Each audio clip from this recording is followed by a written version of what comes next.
ஒரு Google meet link create பண்ணி எல்லாரும் அனுப்பிச்சிருக்கோம். பண்ணிட்டு என் ஸ்கிரீன்ல எடுத்து அதை நம்ம இங்கிருந்தே சொல்லலாம். நம்ம ஸ்கிரீன் ஷேர் பண்ணி சொல்லலாம்ல.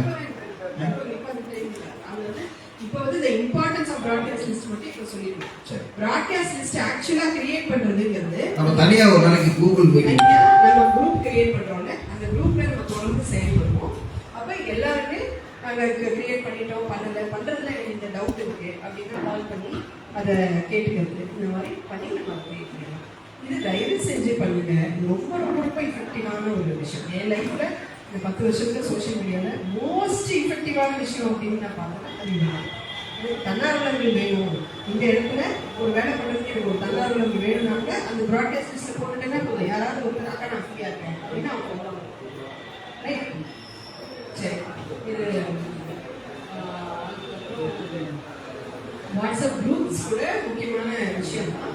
அந்த வாட்ஸ்அப் குரூப்ஸில் நிறைய பேர் குரூப்பை விட்டு வெளியே போவாங்க. ஏன்னா என் ஃபோன் ஹேங் ஆகுது, நிறைய மெமரி இல்லை அப்படின்னு சொல்லுவாங்க. அதுக்கு என்ன பண்ணணும்னா வாட்ஸ்அப் குரூப்பில் அந்த குரூப்போட தலையை தட்டினீங்கன்னா அந்த இடத்துல வந்து மீடியா விசிபிலிட்டின்னு ஒன்று இருக்கும். அதை ஆஃப் பண்ணிட்டீங்கன்னா எதுவுமே ஸ்டோர் ஆகும்.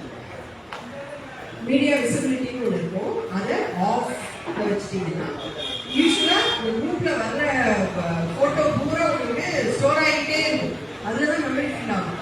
பட் நீங்கள் எல்லா வாட்ஸ்அப் குரூப்லேயும் போய் நீங்கள் எதுலலாம் இருக்கிறீங்களோ எல்லா வாட்ஸ்அப் குரூப்லேயும் போயிட்டு அதோட தலையை தட்டிங்கன்னா அதில் வந்து நிறைய ஆப்ஷன்ஸ் வரும். அதில் மீடியா விசிபிலிட்டின்னு இருக்கும். அதை செலக்ட் பண்ணி ஆஃப் அப்படின்னு கொடுத்துட்டீங்கன்னா அதுக்கப்புறம் அந்த மாதிரி எல்லா வாட்ஸ்அப் குரூப்லேயும் அது மாதிரி பண்ணிட்டீங்கன்னா எத்தனை குரூப்பில் வேணாலும் நீங்கள் இருக்கலாம். அதில் என்ன மெசேஜ் வந்துச்சுனாலும் எத்தனை ஃபோட்டோ வந்துச்சுனாலும் நீங்கள் ஸ்டோர்னு கொடுத்தா தான் ஸ்டோர் பண்ணணும். சும்மாவே அங்கேயே பண்ணி ஸ்டோர் பண்ணலாம். அப்போ நீங்கள் எவ்வளோ குரூப்பில் இருந்தாலும் இது மெமரி பாதிக்காமல் இருக்கும். ரைட்டா? இருக்கிற டெய்லி அந்த மெமரியை கிளியர் பண்ணுறது, தேவையான ஃபோட்டோஸை டெலீட் பண்ணுறது, டெய்லி நைட்டு ஒரு 5-10 நிமிஷம் தயவு செஞ்சு ஸ்பெண்ட் பண்ணி அதை பண்ணிடுங்க. ஃபோன் நல்லா இருக்கும். ஃபோன் வந்து நம்ம அரசியலுக்கு பயன்படுத்தக்கூடிய ஆயுதமா இன்னைக்கு இருக்கு அப்படிங்கும்போது உரிமை இது பயன்படுத்தக்கூடிய ஆயுதமா இன்னைக்கு இருக்கு அப்படிங்கும்போது அந்த ஃபோனை வந்து எப்படி நம்ம வீட்டை தொடச்சி கிளீன் பண்ணிக்கிறோம் அந்த மாதிரி ஃபோனை கூட தேவையில்லாத வீடியோஸ், தேவையில்லாத ஃபோட்டோஸ் எல்லாம் டிலீட் பண்ணி வைக்கிறது, எல்லா வாட்ஸ்அப் குரூப்ஸையும் மீடியாவை ஆஃப் பண்ணி மீடியா விசிபிலிட்டி ஆஃப் பண்ணி வைக்கிறது, இதெல்லாம் ஒரு டிசிப்ளின். எப்படி காலையில் குளிச்சு பல்லு விளக்கி நம்மளை மெயின்டைன் பண்ணுறோம் அந்த மாதிரி ஃபோனை வச்சுக்கிறதும் ஒரு டிசிப்ளின். அதுக்கப்புறம் வந்து கள செயல்பாடு. இப்போ நீங்கள் வந்து எந்த ஒரு ஒன்றியத்தில் இருந்தாலும் சரி, அந்த ஒன்றியத்துலேருந்து நீங்கள் கிராம பொறுப்பு போடுறீங்களா? எப்படி ஒன்றியத்துலேருந்து கிராம பொறுப்புகள் போடுறீங்க? கிராம பொறுப்பு. இப்போ ஒரு கிளை திறக்கிறோன்னு வச்சுக்கோங்களேன். அந்த கிளைக்காக நீங்கள் போய் புதுசாக பேசிட்டு வரீங்க. நான் இந்த ஊருக்கு போயிருந்தேன், அங்கே போய் பேசுறத ஒரு ஃபோட்டோ எடுத்து அதில் நீங்கள் ஒரு வாட்ஸ்அப்பில் அனுப்புகிறேன். நான் எப்படி அனுப்புகிறேன், ஒவ்வொரு இது அனுப்புகிறேன்ல, அந்த மாதிரி நீங்கள் பண்ணுற செயல்பாடுகள் நீங்கள் மற்றவர்களுக்கு அனுப்பணும். அப்போ உங்களோட செயல்பாடுகள் மற்றவர்களுக்கு தெரியும் பொழுது தான் இவங்க சாதாரண ஆளுப்பா, இவங்க ஏதோ உழவர் உரிமை இயக்கத்துல ஏதோ பெரிய இதுல இருக்காங்க, இவங்க கள வேலை செய்யறாங்க. பெரிய இதுனா மக்கள், நான் சொல்றேன், பெரிய இதுனா யாரையும் மதிக்க மாட்டாங்க. களத்துல நீங்க வேலை செய்றீங்கன்னா, நீங்க உழைக்கிறீங்கன்னா மக்கள் உங்களை மதிப்பாங்க. நீங்க எதுக்கு வேணா நீங்க செய்யுங்க சார். ஆனால் நீங்கள் காலை எடுத்து வச்சு நான் வீட்டை விட்டு போய் ஒருத்தரை சந்திச்சு நீங்கள் பேசுகிற அந்த வீடியோஸும் ஃபோட்டோஸும் இருந்துச்சுன்னா அந்த சின்சியாரிட்டிக்காக உங்களை மதிப்பாங்க. கருத்தியல் ரீதியாக கூட உங்கள் மேலே முரண்படலாம். ஓகே, இப்போ என்னோட பரம எதிரினா கூட அவங்க ஒரு புன்னகை செய்யும் போது என்னால் அந்த புன்னகையை மறுக்க முடியாது இல்லையா? அதுபோல் அந்த ஒரு சின்சியாரிட்டியும் ஹானஸ்டியும் யாராலையும் மறக்கவே முடியாது. ஸோ கட்டாயம் நம்ம எல்லாருமே கள செயல்பாடை வந்து விட்டுறவே கூடாது. கள செயல்பாட்டில் உள்ள வர்றவங்களை நீங்கள் எதுனா பேச போறீங்கன்னா அவன் கதவை அடிச்சுட்டு கூட போயிடலாம். ஆனால் அவங்க உங்ககிட்ட பேசிட்டு இருக்கும்போது அவங்க எப்படி கதவை அடிப்பாங்க இல்லையா? ஸோ அவங்க உங்ககிட்ட பேசுகிறத நீங்கள் கேட்குறது ரொம்ப முக்கியம். கேட்குற மாதிரி நடிக்கிறது இல்லை. உண்மையான உணர்வோட அவங்களுக்கு என்ன கவலை, கஷ்டம், எந்த ஆஸ்பெக்ட் ஆஃப் த லைஃப்பில் வேணால் இருக்கட்டும், அதை நம்ம கேட்குறது அப்படிங்கிறது வந்து இந்த உறவு நம்ம சொல்கிறோம்ல, அந்த உறவை வந்து பாண்டிங் ஸ்ட்ராங் பண்ணும். இன்றைக்கி வேணால் நீங்கள் சொல்லக்கூடிய அந்த கான்செப்டை அவங்க கேட்காம இருக்கலாம். ஆனால் நீங்கள் அன்றைக்கி பேஷண்ட்டாக லிசன் பண்ணி அவங்கள கேட்டீங்க வச்சிங்க அப்படிங்கும்போது அது எப்போயாவது பயன்படும். அது மட்டும் கிடையாது, அவங்க ஒரு கஷ்டம் சொல்கிறாங்கன்னா சம்டைம்ஸ் அது நமக்கு எளிதாக தீர்க்கக்கூடியதாக இருக்கும். ஒருத்தருக்கு பெரிய பிரச்சனையாக தெரியறது, எனக்கு வேலையே இல்லைன்னு ஒருத்தர் சொன்னார்னு வச்சுக்கோங்க. வேலை தானே வேணும் எனக்கு, என்னோட மாமா இதில் இருக்காரு, நான் வாங்கி தரேன். சொல்ல முடியும் நம்மளால. எனக்கு தெரிஞ்ச பேங்க் இங்கே இருக்குது, அவங்க இந்த லோன் கொடுப்பாங்க, ஏதாவது ஒன்று நம்ம பண்ண முடியும். ஒரு தெரிஞ்ச கான்டாக்ட்ஸோ ஏதாவது நம்ம பண்ண முடியும். ஸோ அந்த கலை வேலை செய்யும்போது அதை சார் சொன்ன மாதிரி அதை ஃபோட்டோ எடுக்கிறது ரொம்ப முக்கியம். அந்த நம்ம செல்ஃபி எடுக்கலாம் இல்லைன்னா, ஆனால் அவங்க அன்கம்ஃபர்டபுளாக இருக்கும்போது எடுக்காதீங்க தயவு செஞ்சு. இது என்ன வந்தாலே ஃபோட்டோ பிடிக்குது அப்படிங்கிற ஒரு உணர்வு வந்துடக்கூடாது. கம்ஃபர்டபுளாக அவங்க உங்கள் கூட எந்த ஒரு பிரச்சனையும் இல்லாமல் உங்கள் நம்பர்லாம் எக்ஸ்சேஞ்ச் பண்ணி இருக்கும்போது, நான் உங்களை எங்கள் குரூப்பில் ஆட் பண்ணட்டுமா, விவசாய சங்க குரூப்பில் இருக்குது, ஆட் பண்ணட்டுமா, ஆட் பண்ணுங்களேன் அப்படின்னு சொன்னாங்கன்னா, அதில் நான் இந்த அண்ணனை பார்த்தேன், இந்த அக்காவை பார்த்தேன் அப்படின்னு சொல்லிட்டு அந்த அக்காவை பற்றி 2 வரி அதில் எழுதுனீங்கன்னா ரொம்ப நல்லாயிருக்கும். இந்த அக்காவை நான் பார்த்தேன், இந்த அக்கா இது பண்ணிட்டு இருக்காங்க, இது சூப்பராக பண்ணிட்டு இருக்காங்க, அவங்க பண்ணுற இந்த விஷயம் எனக்கு ரொம்ப பிரமிக்க வச்சது, இவ்வளோ அருமையாக இதை பண்ணிட்டு இருக்காங்கன்னா, அவங்க பண்ணக்கூடிய எல்லாருமே லைஃப்பில் ஏதாவது ஒரு பிரமிக்க வைக்கிற விஷயம் நம்ம வீட்டில் பண்ணிட்டு தான் இருப்பாங்க. ஒன்றும் இல்லை, ஒரு ஆயா ஒரு ஆப்பம் சுடுறாங்கன்னா டெய்லி அந்த இடத்துல உட்காந்து அந்த ஹீட்டில் அந்த ஆப்பம் சுடுறது அப்படிங்கிறதும், அவங்களுக்கு ஒரு எத்திக்ஸோடு அதை அவங்க சர்வ் பண்ணுறது, இவ்வளோ தான்ப்பா வைப்பேன், இதுக்கு மேலே வச்சானா அவங்க வாங்க மாட்டாங்க அப்படிங்கிற ஒரு எத்திக்ஸோடு அவங்க சர்வ் பண்ணுறதும் ஒரு இம்ப்ரெசிவான ஒரு விஷயம் இருக்கும். அதெல்லாம் நம்ம இது பண்ணும்போது சின்ன சின்ன சின்ன சின்ன விஷயங்களை பாராட்டுதல், ரெக்கக்னிஷன், இதெல்லாம் ரொம்ப முக்கியம்.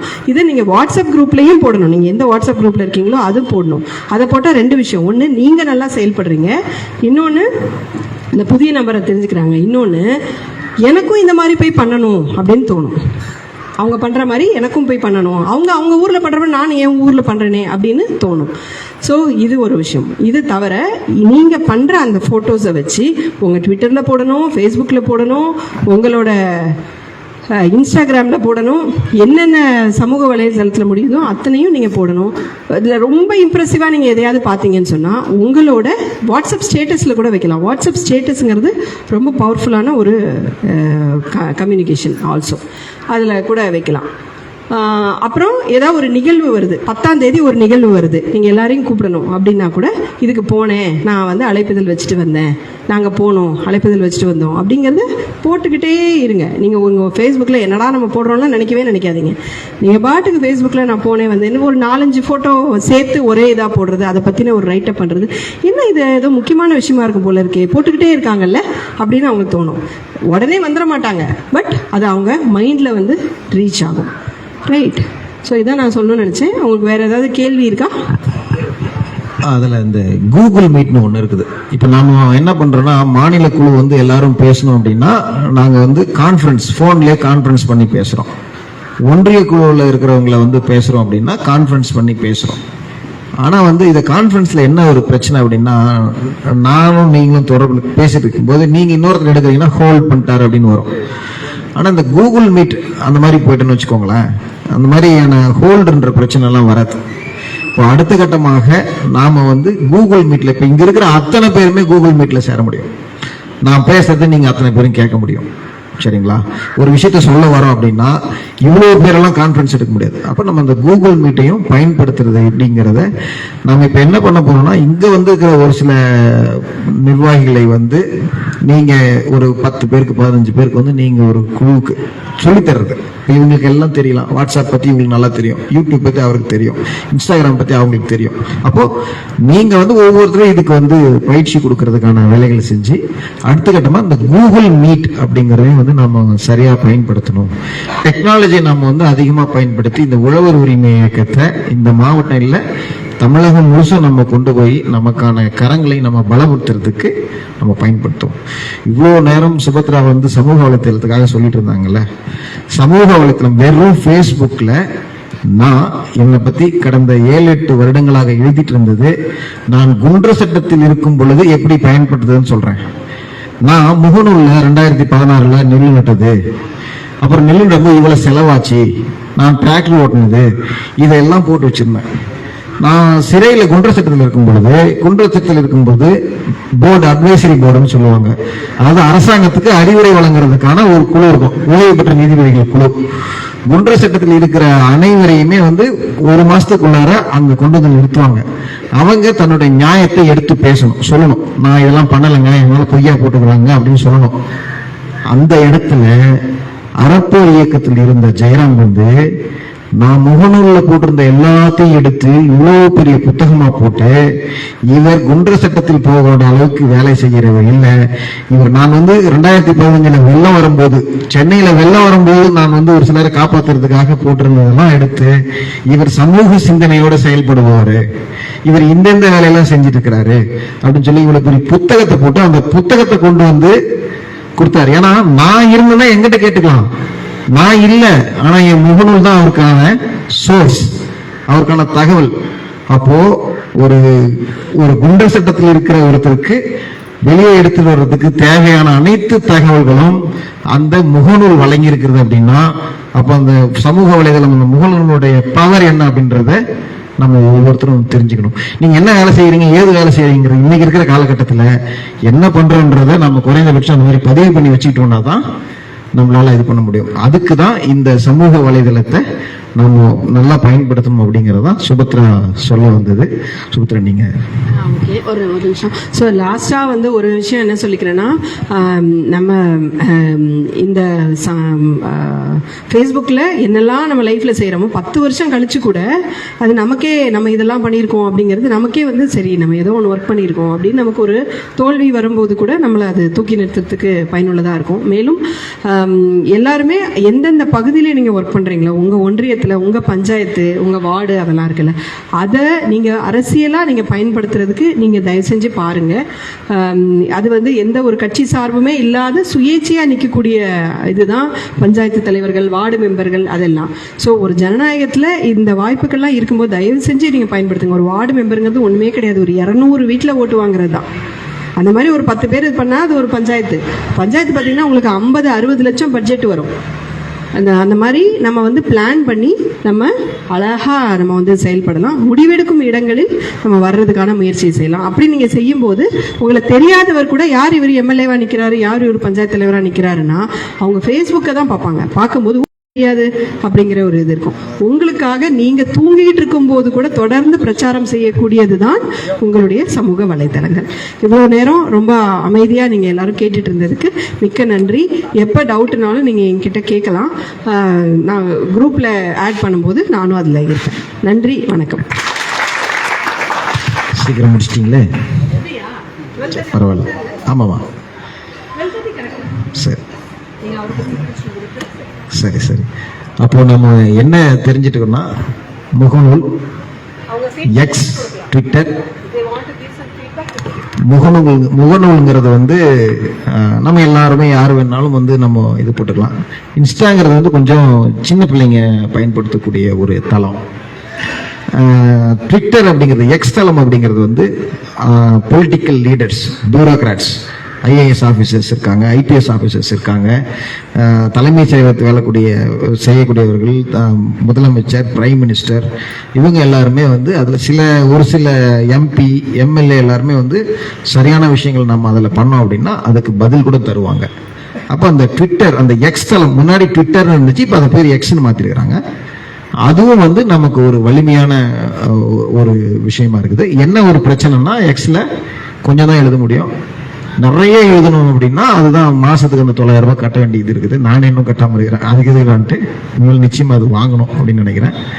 யூடியூப், நான் அப்பப்போ உங்களுக்கு இந்த கிராம சபைக்கு போறதுக்கெல்லாம் நான் போட்டிருப்பேன். யூடியூப் நம்ம ஒரு வீடியோ ரெக்கார்ட் பண்ணி யூடியூப்குள்ளார போட்டு அதை லிங்க் அனுப்புறது. ஒரு வீடியோவை எடுத்து வீடியோவை அப்படியே உங்களுக்கு வாட்ஸ்அப்ல அனுப்பணும்னா அது 20 MB 100 MB இருக்கும். 100 MB டேட்டா வீணா போயிடும். நீங்க டவுன்லோட் பண்ணீங்கன்னா 100 MB டேட்டா உங்களுக்கு டவுன்லோட் ஆச்சு. ஆனா யூடியூப்ல போட்டு லிங்க் அனுப்புனீங்கன்னா 100 MB எல்லாம் செலவாகாது. அது ஒரு 5 MB 4 MB தான் செலவாகும் லிங்க் கிளிக் பண்ணி பாக்குறதுக்கு. அதனால அந்த யூடியூப் நம்ம பயன்படுத்தணும். இன்னொரு முக்கியமா நம்ம உழவர் உரிமைக்கு இன்னும் வெப்சைட்டே இல்லை. வெப்சைட் ஏற்கனவே உருவாக்கணும், ஆனா அதை இன்னும் செயல் வடிவத்துக்கு கொண்டு வரல. அதுக்கும் பயன்படுத்தணும். அது சில வாலண்டியர்ஸ் நம்ம பேர் எடுத்து அதை நம்ம பண்ணுவோம். சரிங்களா? இந்த மாதிரி சமூக வாட்ஸ்அப்ல பிராட்காஸ்ட் பண்றது. வாட்ஸ்அப் பிராட்காஸ்ட்ல இன்னொரு பிரச்சனை இருக்குது. இது வரைக்கும் 2 முறை என்னுடைய வாட்ஸ்அப்ல பிளாக் பண்ணிட்டான். யாரோ ஒருத்தங்க என்ன ரிப்போர்ட் பண்றாங்க. நிறைய பேர் பண்ணுவாங்க. அந்த வாட்ஸ்அப் ப்ராட்காஸ்ட் நீங்க பண்ணும்போது நிறைய பேர் போய் சேருது. அதுல யாராவது ஒருத்தர் அவர் சொன்ன மாதிரி நிறைய இது பண்ணாங்க அப்படின்னா அதை பிளாக் பண்ணாங்க. 2 முறை பிளாக் பண்ணிட்டு இப்ப புது நம்பர்னு சொல்லி பழைய நம்பரை ரிஜிஸ்டர் பண்ணி திரும்பி போயிட்டு இருக்குதுன்னு வச்சுக்கோங்களேன். இந்த மாதிரி இருக்குது. சமூக வலைத்தளத்தினால வேற என்னெல்லாம் பண்ண முடியும்? நேத்து நான் ஒரு நிகழ்ச்சிக்கு போயிருந்தேன். சென்னையில அறம் அப்படிங்கிற ஒரு அறம் ஆன்லைன் அப்படின்னு சொல்லிட்டு ஒரு பத்திரிகை நடத்துறாரு. 5 வருஷமா முடிச்சுட்டு 6ஆம் வருஷம் துவங்குறாரு. ரொம்ப நேர்மையான, அவர் எழுதக்கூடிய அந்த அந்த அறம் கட்டுரையில எந்த விளம்பரமே வராது. பொதுவாக எல்லாருமே விளம்பரம் வந்துச்சுன்னா அது காசு வரும். அவர் வந்து ரொம்ப வறுமையில் இருக்கிறாரு. ஆனா அதுல விளம்பரம் போட்டு காசு வாங்கக்கூடாதுன்னு நினைக்கிறாரு.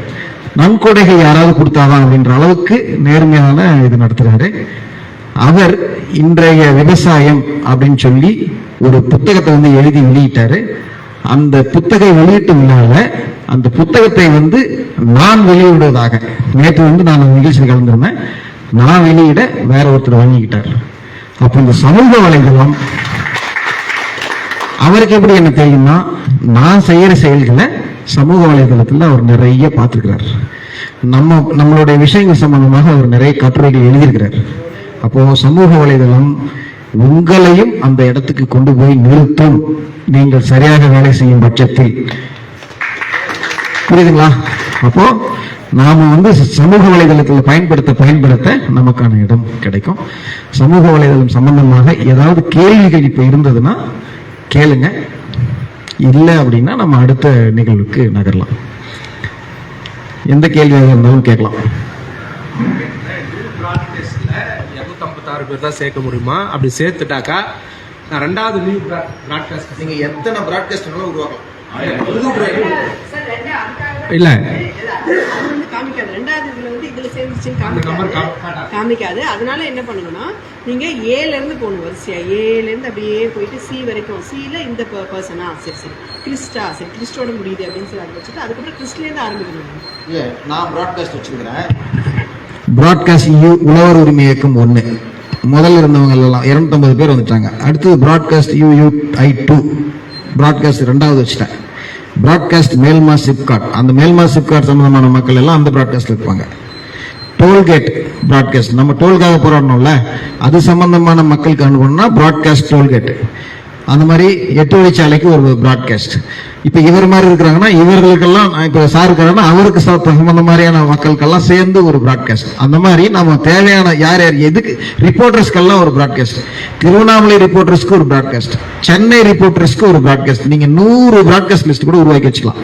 அப்போ திருவண்ணாமலை ரிப்போர்ட்டர்ஸ்க்கு மட்டும் வேணும்னா அவங்களுக்கு மட்டும் அனுப்பலாம். அந்த குரூப்புக்கு உள்ளார போயிட்டு நீங்க அந்த விஷயத்தை போடணும். மற்ற குரூப்ல ஷேர் பண்ற மாதிரி ஷேர் பண்றதுக்கு ஆப்ஷன் கிடையாது. ஒவ்வொரு பிராட்காஸ்ட்லயும் உள்ள போயிட்டு தனியா மெசேஜ் போடணும். அந்த மாதிரி போட்டீங்கன்னா உங்களுக்கு பிராட்காஸ்ட் இதுவாயிடும். வேற ஏதாவது கேள்விகள் இருக்குங்களா சமூக வலைதளத்தை பத்தி?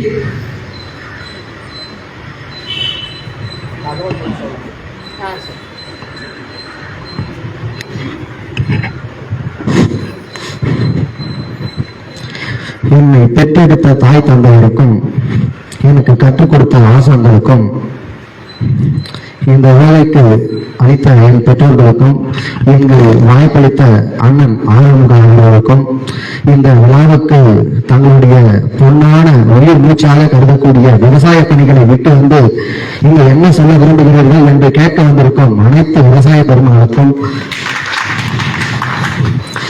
இந்த விவசாய பெருமக்களுக்காக ஒவ்வொரு மனமும் சிறப்பாக கொடுத்து இவங்க வாழ்க்கையில் முன்னேற வேண்டும் என்று இவங்க வாழ்க்கை முன்னேற இந்த வருகை பெய்திருக்கும் 10 ரூபாய் இயக்கத்தை சேர்ந்த விசுவலையாளர்களுக்கும் மேடம் பே கொஞ்சம் சுபத் எங்க சார் வந்திருக்காங்க சென்னையிலிருந்து இந்த விவசாய பெருமக்களுக்காக நீங்கள் இந்த சமூக வலைவலங்களை பற்றி சிறப்பாக பேர் வந்திருக்கும் சுபத்ரா தேவி மேடம் அவர்களுக்கும் என் இணைய மதிய வணக்கத்தை தெரிவித்துக் கொள்கிறேன்.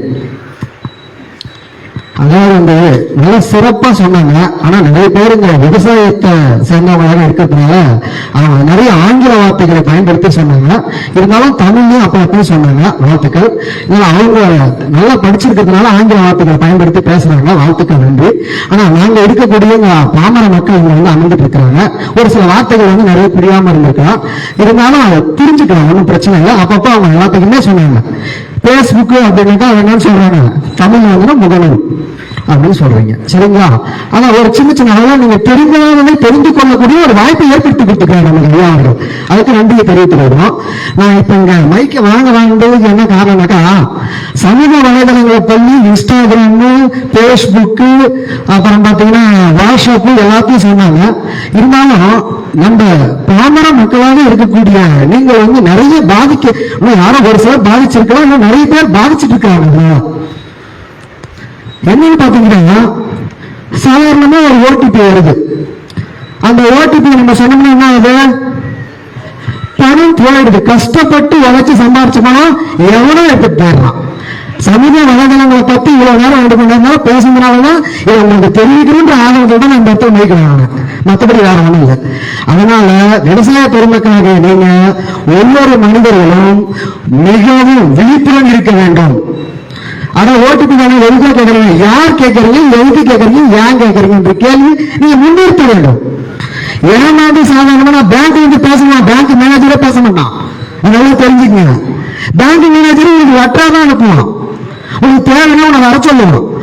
போன் பண்ணி காலங்கத்தால 7 மணிக்கெல்லாம் போன வரும், பேங்க் மேனேஜர் பேசுறேன், நீங்க இதுக்கு மனு கொடுத்தீங்க, இது ஒரு சின்ன ஓடிபி அப்படின்னு சொல்லுங்க, சொல்லிட்டீங்க என்ன ஆகும், முடிஞ்சு அவ்வளவுதான். சரிங்களா? ரொம்ப நீங்க வந்து பாதுகாக்கப்படுவீங்க, உழைச்சு சம்பாதிச்சிருக்க காசு அக்கௌண்ட்ல போட்டு வைக்கிற காசு. அதனால கண்டிப்பாக இந்த சமூக வலைதளங்கள் நன்மைக்காகவும் நல்லதுக்காகவும் இவங்க பயன்படுத்தப்படுது. நிறைய இடங்கள் ரீச் ஆகுது, வாழ்த்துக்கள், நன்றி. ஒரு நிமிடத்துல எங்கேயோ டெல்லி இருக்க கூட பேச முடியுது. ஆனா இதுல நிறைய சித்தரிக்கப்படுது. இப்ப அவங்களே மேடம் கூட சொன்னாங்க, உங்க போட்டோ வைங்க, நல்லது, கெட்டா இருக்கும், நல்லா இருக்கும். இந்த மாதிரி சில தவறான செயல்பாடுகளும் அது நடைபெறுது. வேற ஒரு போட்டோ கூட இணைச்சிடுறாங்க, வேற ஒரு சில தவறான செயல்பாடுகளை இந்த மெசேஜ் எல்லாம் போட்டு பெரிய ஒரு பிரச்சனையாக கொண்டு வந்துடுறாங்க. அதனால நன்மைக்காகவும் நமது இந்த சமூக வலைதளங்கள் செயல்படுது, தீமைக்காகவும் செயல்படுது. அவங்களை விழிப்புணர்வு இருக்க வேண்டும். வாட்ஸ்அப்ல ஒரு சாதாரணமா ஒரு லிங்க் வரும், அதை பத்தி உங்களுக்கு என்னன்னே தெரியாது போகும், சும்மா டச் பண்ணீங்கன்னா முடிஞ்சிருச்சு. உங்களுடைய மொத்த டேட்டாவும் அந்த லிங்க்லயே தெரியும், எடுத்துருவாங்க. அதனால தெரியாத நபர்களிடம் இருந்து வர்ற அழைப்புகளையும் பெரும்பாலும் நீங்க எடுக்கிறதும் தவறுதான். இந்த மாதிரி தெரியாத நபர்களுக்கு ஓடிபி, இந்த மாதிரி பின் நம்பர், அந்த ஏடிஎம் கார்டுக்கு பின்னாடி இருக்கிறது, அதை சொல்லு இதை சொல்லுன்னு கேட்பாங்க. தயவு செய்து சொல்லாதுங்க. நீங்க நேற்று ஏதாச்சும் ஒரு மனு எதுக்கோ போய் கொடுத்துருப்பீங்க, அங்கிருந்து பேசுற மாதிரியே போன் பண்ணி பேசுவாங்க. நீங்க இதுக்கு மனு கொடுத்துருக்கீங்க, இது வேணும், இந்த தகவல் சொல்லுங்க, இந்த ஆதார் கார்டு நம்பர் சொல்லுங்க, இந்த ஏடிஎம் கார்டு பின்னாடி சொல்லுங்க அப்படின்னு சொல்லுவாங்க. தயவு செய்து எந்தவித காரணத்தை கொண்டுட்டும் இந்த சமூக வலைதளங்கள் நடக்கிற தவறுகள் வந்து திருத்தப்பட வேண்டும். அதனால நீங்கள் விழிப்புடனும் உஷாராகவும் உங்களுடைய பணம் பாதுகாக்கப்பட வேண்டும் அப்படின்ற கருத்தை முன்வைக்கிறதுக்காக தான் இந்த இடத்துக்கு வந்தாங்க. சரிங்களா? வாழ்த்துக்கள். வாய்ப்பளித்த அண்ணன் அவர்களுக்கு நன்றி. அருமை. உண்மைதான். நம்ம எந்த அளவுக்கு சமூக வலைதளத்தில் உள்ளார போகிறோமோ அந்த அளவுக்கு ஆபத்துகளும் பின்னாடி இருக்குது. தெரியாத நபர்கள் அழைச்சி உங்களுக்கு வந்து பார்சல் வந்திருக்குது, கஞ்சா வந்திருக்குது, அதில் வேற இது வந்திருக்குது, உங்களை அரெஸ்ட் பண்ணிட்டோம் அப்படின்லாம் சொன்னாங்கன்னா சரிடா நீ அரெஸ்ட் பண்ணிக்கன்னு சொல்லிட்டு வச்சிருங்க. போலீஸ் பேசுறேன், நான் டிஐஜி பேசுறேன் அப்படின்லாம் வரும். சரிடா நீ டிஐஜி இருந்துக்கிடான்னு சொல்லிட்டு வச்சிருங்க.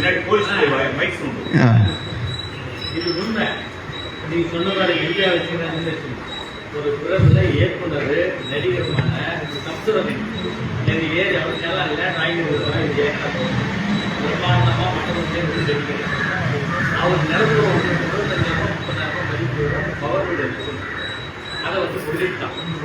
அவனும் ஸ்டேஷன்ல அரெஸ்ட் பண்ணா பக்கத்துக்கார பையனுக்கு ஃபோன் பண்ணி இவன் கூட வந்தான், நீ ஸ்டேஷன்ல கூப்பிடு, அவனுக்கு யதார்த்தமா ஸ்டேஷன்ல கூப்பிடலான்னு சொல்றான், அரெஸ்ட் பண்ணி. அது நேர்ல போறதுங்கண்ணா. நாங்க சொல்றது டிஜிட்டல் அரெஸ்ட். டிஜிட்டல் அரெஸ்ட்னா என்னன்னா, உங்களுக்கு வீடியோ கால் வருவாங்க, உங்க இந்த மாதிரி வந்து உங்க பேர்ல வந்து ஃபெடெக்ஸ் கொரியர்ல வந்து நாங்க பேசுறோம், இந்த மாதிரி அங்க வந்து உங்க பேர்ல இந்த மாதிரி ஒரு பார்சல் வந்திருக்குது, அதுல சமூக விரோத செயல் நடந்திருக்குது, நீங்க வந்து இத்தனை கோடி ரூபாய் மதிப்புள்ள பொருள் வந்திருக்குது, உங்களை நாங்க அரெஸ்ட் பண்றோம், நீங்க கால் கட் பண்ணக்கூடாது அப்படின்னுவாங்க.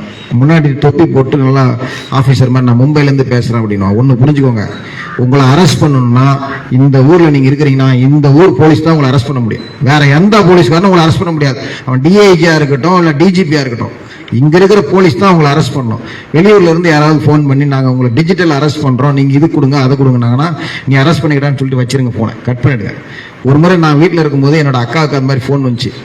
அவங்க டீச்சராக இருக்கிறாங்க, அவங்களுக்கு ஃபோன் வந்துச்சு, இந்த மாதிரி உங்களுக்கு கொரியரில் வந்து இந்த மாதிரி வந்துருக்குது. பயந்துட்டாங்க, என்ன அருள் இந்த மாதிரி ஃபோன் வந்துருக்குறாங்க. என்னக்கா அப்படின்னா, இல்லை இந்த மாதிரி ஃபோன் வந்துருக்குது, ஏதோ கொரியரில் வந்துருக்குறாங்க, அதெல்லாம் ஒன்றும் இல்லை, கட் பண்ணுங்க அப்படின்ட்டேன். அவ்வளோதான். நம்ம வந்து அதை ரொம்ப சாதாரணமாக எடுத்துக்கலாம். தேவையில்லாமல் தெரியாத லிங்க் வாட்ஸ்அப்பில் வர்றத அழுத்தாதீங்க. தெளிவாக யூடியூப் லிங்க் இருக்குது, அதெல்லாம் பாருங்க. நீங்க தெரியாம அந்த லிங்க் அனுப்பிட்டீங்கன்னா உங்களுடைய அக்கௌண்ட்ல இருக்கிற பணம் பறி போறதுக்கான வாய்ப்புகள் இருக்குது. நீங்க உங்க ஜிபே இதெல்லாம் வச்சிருக்கீங்கல்ல, அதன் மூலமாக பணமும் போறதுக்கான வாய்ப்புகள் இருக்குது. உலக உரிமை இயக்கம் போராடவும் தெரியணும், இந்த மாதிரியான விஷயங்களும் தெரிஞ்சுக்கணும். சரிங்களா? சரி, ரொம்ப நேரம் நம்ம பேசக்கூடாது, விருந்தினர்கள் வந்திருக்கிறாங்க. ஐயா நல்வினை விஸ்வராஜ் அவர்கள் வந்து நமக்கு மனுக்கள் எப்படி இவ்வளவு நாள் வந்து கொஞ்சமா கிளைகள் இருந்துச்சு, எல்லா மனுவும் நான் எழுதி கொடுத்தேன். தகவல் பெற உரிமை சட்டம் தேவைன்ற பட்சத்தில் வந்து எழுதி கொடுத்தேன். இவர் நம்ம மேல்வணக்கம்பாடி கிளை தலைவர் ஐயாவை வந்து அவருடைய நிலத்தினுடைய வரைபடம் வந்து தவறாக ஆன்லைனில் போட்டுக்கிறாங்க, அதை மாற்றுறதுக்கு பெட்டிஷன் கொடுத்துட்டாரு, எல்லாம் மாற்றிருக்கிறாங்க. நான் அவருக்கு வந்து சேரவே இல்லை, ரொம்ப நாளாக வந்து கேட்டார். ஒரு தகவல் பெற உரிமை சட்டத்தில் ஒரு 10 நாளைக்கு முன்னாடி தான் மனு அமிச்சோம், மாற்றியாச்சுன்னு சொல்லி பதில் வந்துருச்சு. இப்போ அவருக்கு மாற்றிட்டாங்க.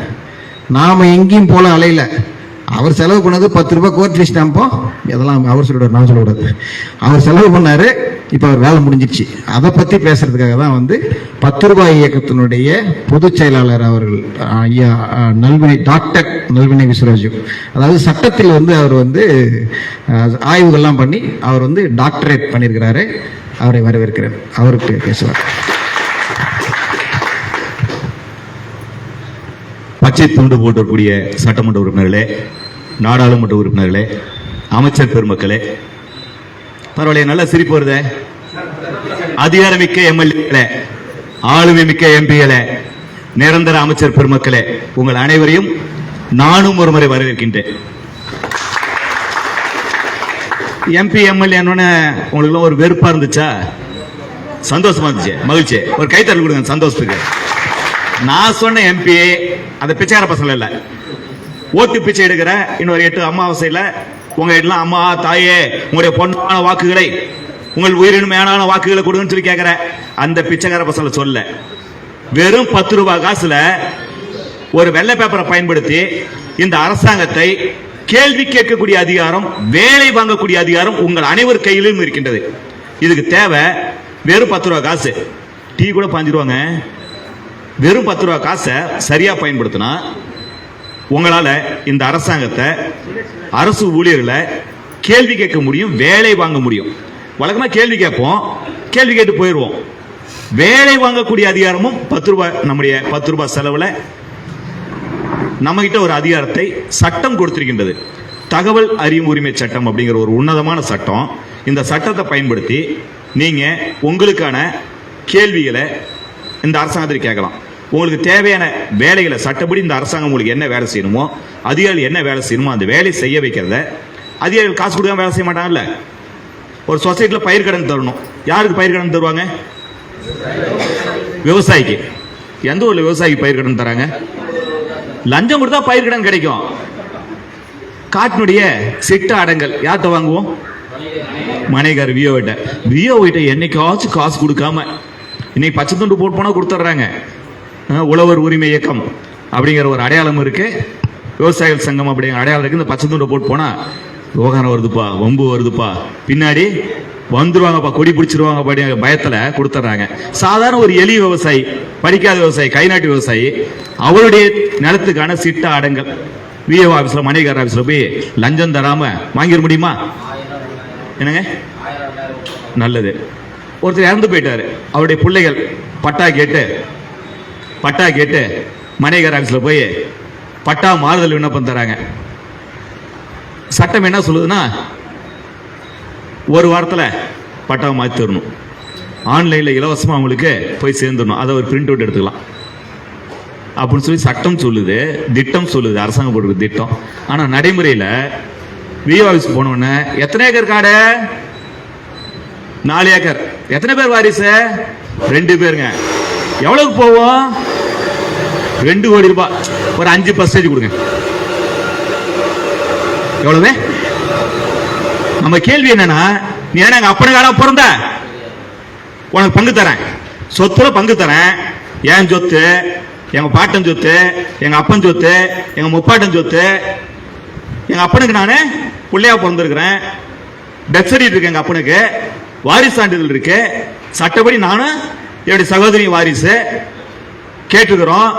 நடுவில் குறுக்கு போது பர்சன்டேஜ் கேட்கறேன்னா நீங்க அப்பனுக்காக போறதுன்னு கேட்கணும். கேட்டா பட்டாம் பதில் கிடைக்குமா?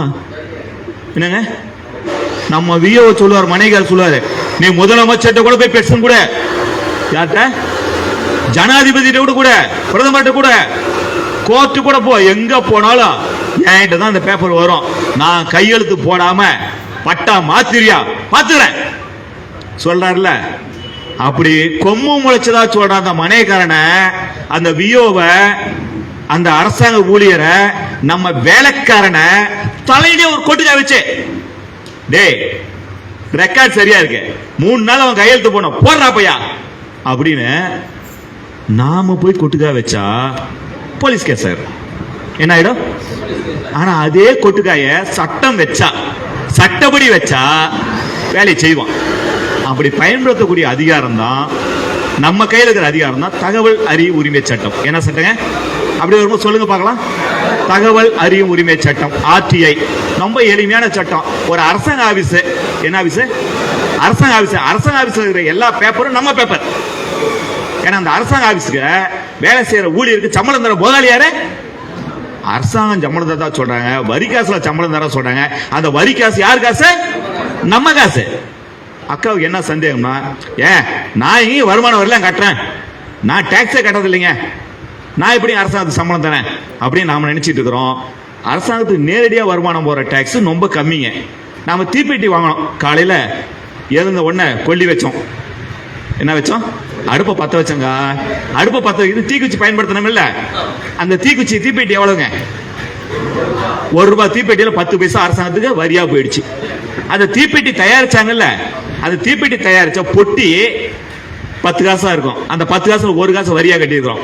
அந்த தீக்குச்சியில குச்சி இருக்குல்ல, அந்த குச்சி தயார் பண்றதுக்கு ஒரு 5 பைசா செலவாயிருக்கும். அந்த 5 பைசா 1 பைசா வரியா கட்டியிருக்கிறோம். அந்த தீக்குச்சி மருந்து இருக்கு இல்லைங்க, அந்த மருந்தை தயார் பண்ற இடத்துல டாக்ஸ் கட்டியிருக்கிறோம். அந்த எடுத்துட்டு வந்த வண்டிக்கு டாக்ஸ் கட்டிருக்கோம், நடுவில் டோல் கட்டிருக்கோம், எல்லா இடத்துலயும் நமக்கு தெரியாம நாம டாக்ஸ் கட்டிருக்கோம். அந்த வரியில தான் இந்த வேலைக்காரங்க, இந்த அரசாங்க ஊழியர்கள் நம்ம கிட்ட சம்பளம் வாங்குறாங்க கை நீட்டி. இப்ப முதலாளி யாரு? நம்ம வேலைக்காரங்க யாரு? அரசாங்க ஊழியர். விவசாயிகள் சுதந்திரமானவர்கள், நாம அடுத்தவருக்கு சோறு போடுற கடவுள். அதனால நாம வேலைக்காரன் கிடையாது, நாம இந்த அரசாங்கத்துக்கு வருமானம் தரக்கூடிய, பணம் தரக்கூடிய முதலாளிகள், இந்த அரசு ஊழியருடைய உரிமையாளர்கள், முதலாளிகள். இப்ப நம்ம வேலைக்கார பையில நாம 2 மலையை தலையில் தட்டினா, நம்ம ஊர் போலீஸ் அரசாங்க ஊழியரை வேலை செய்யலாம தடுத்துட்டோம்னு சொல்லி எஃப்ஐஆர் போட்டுரும்.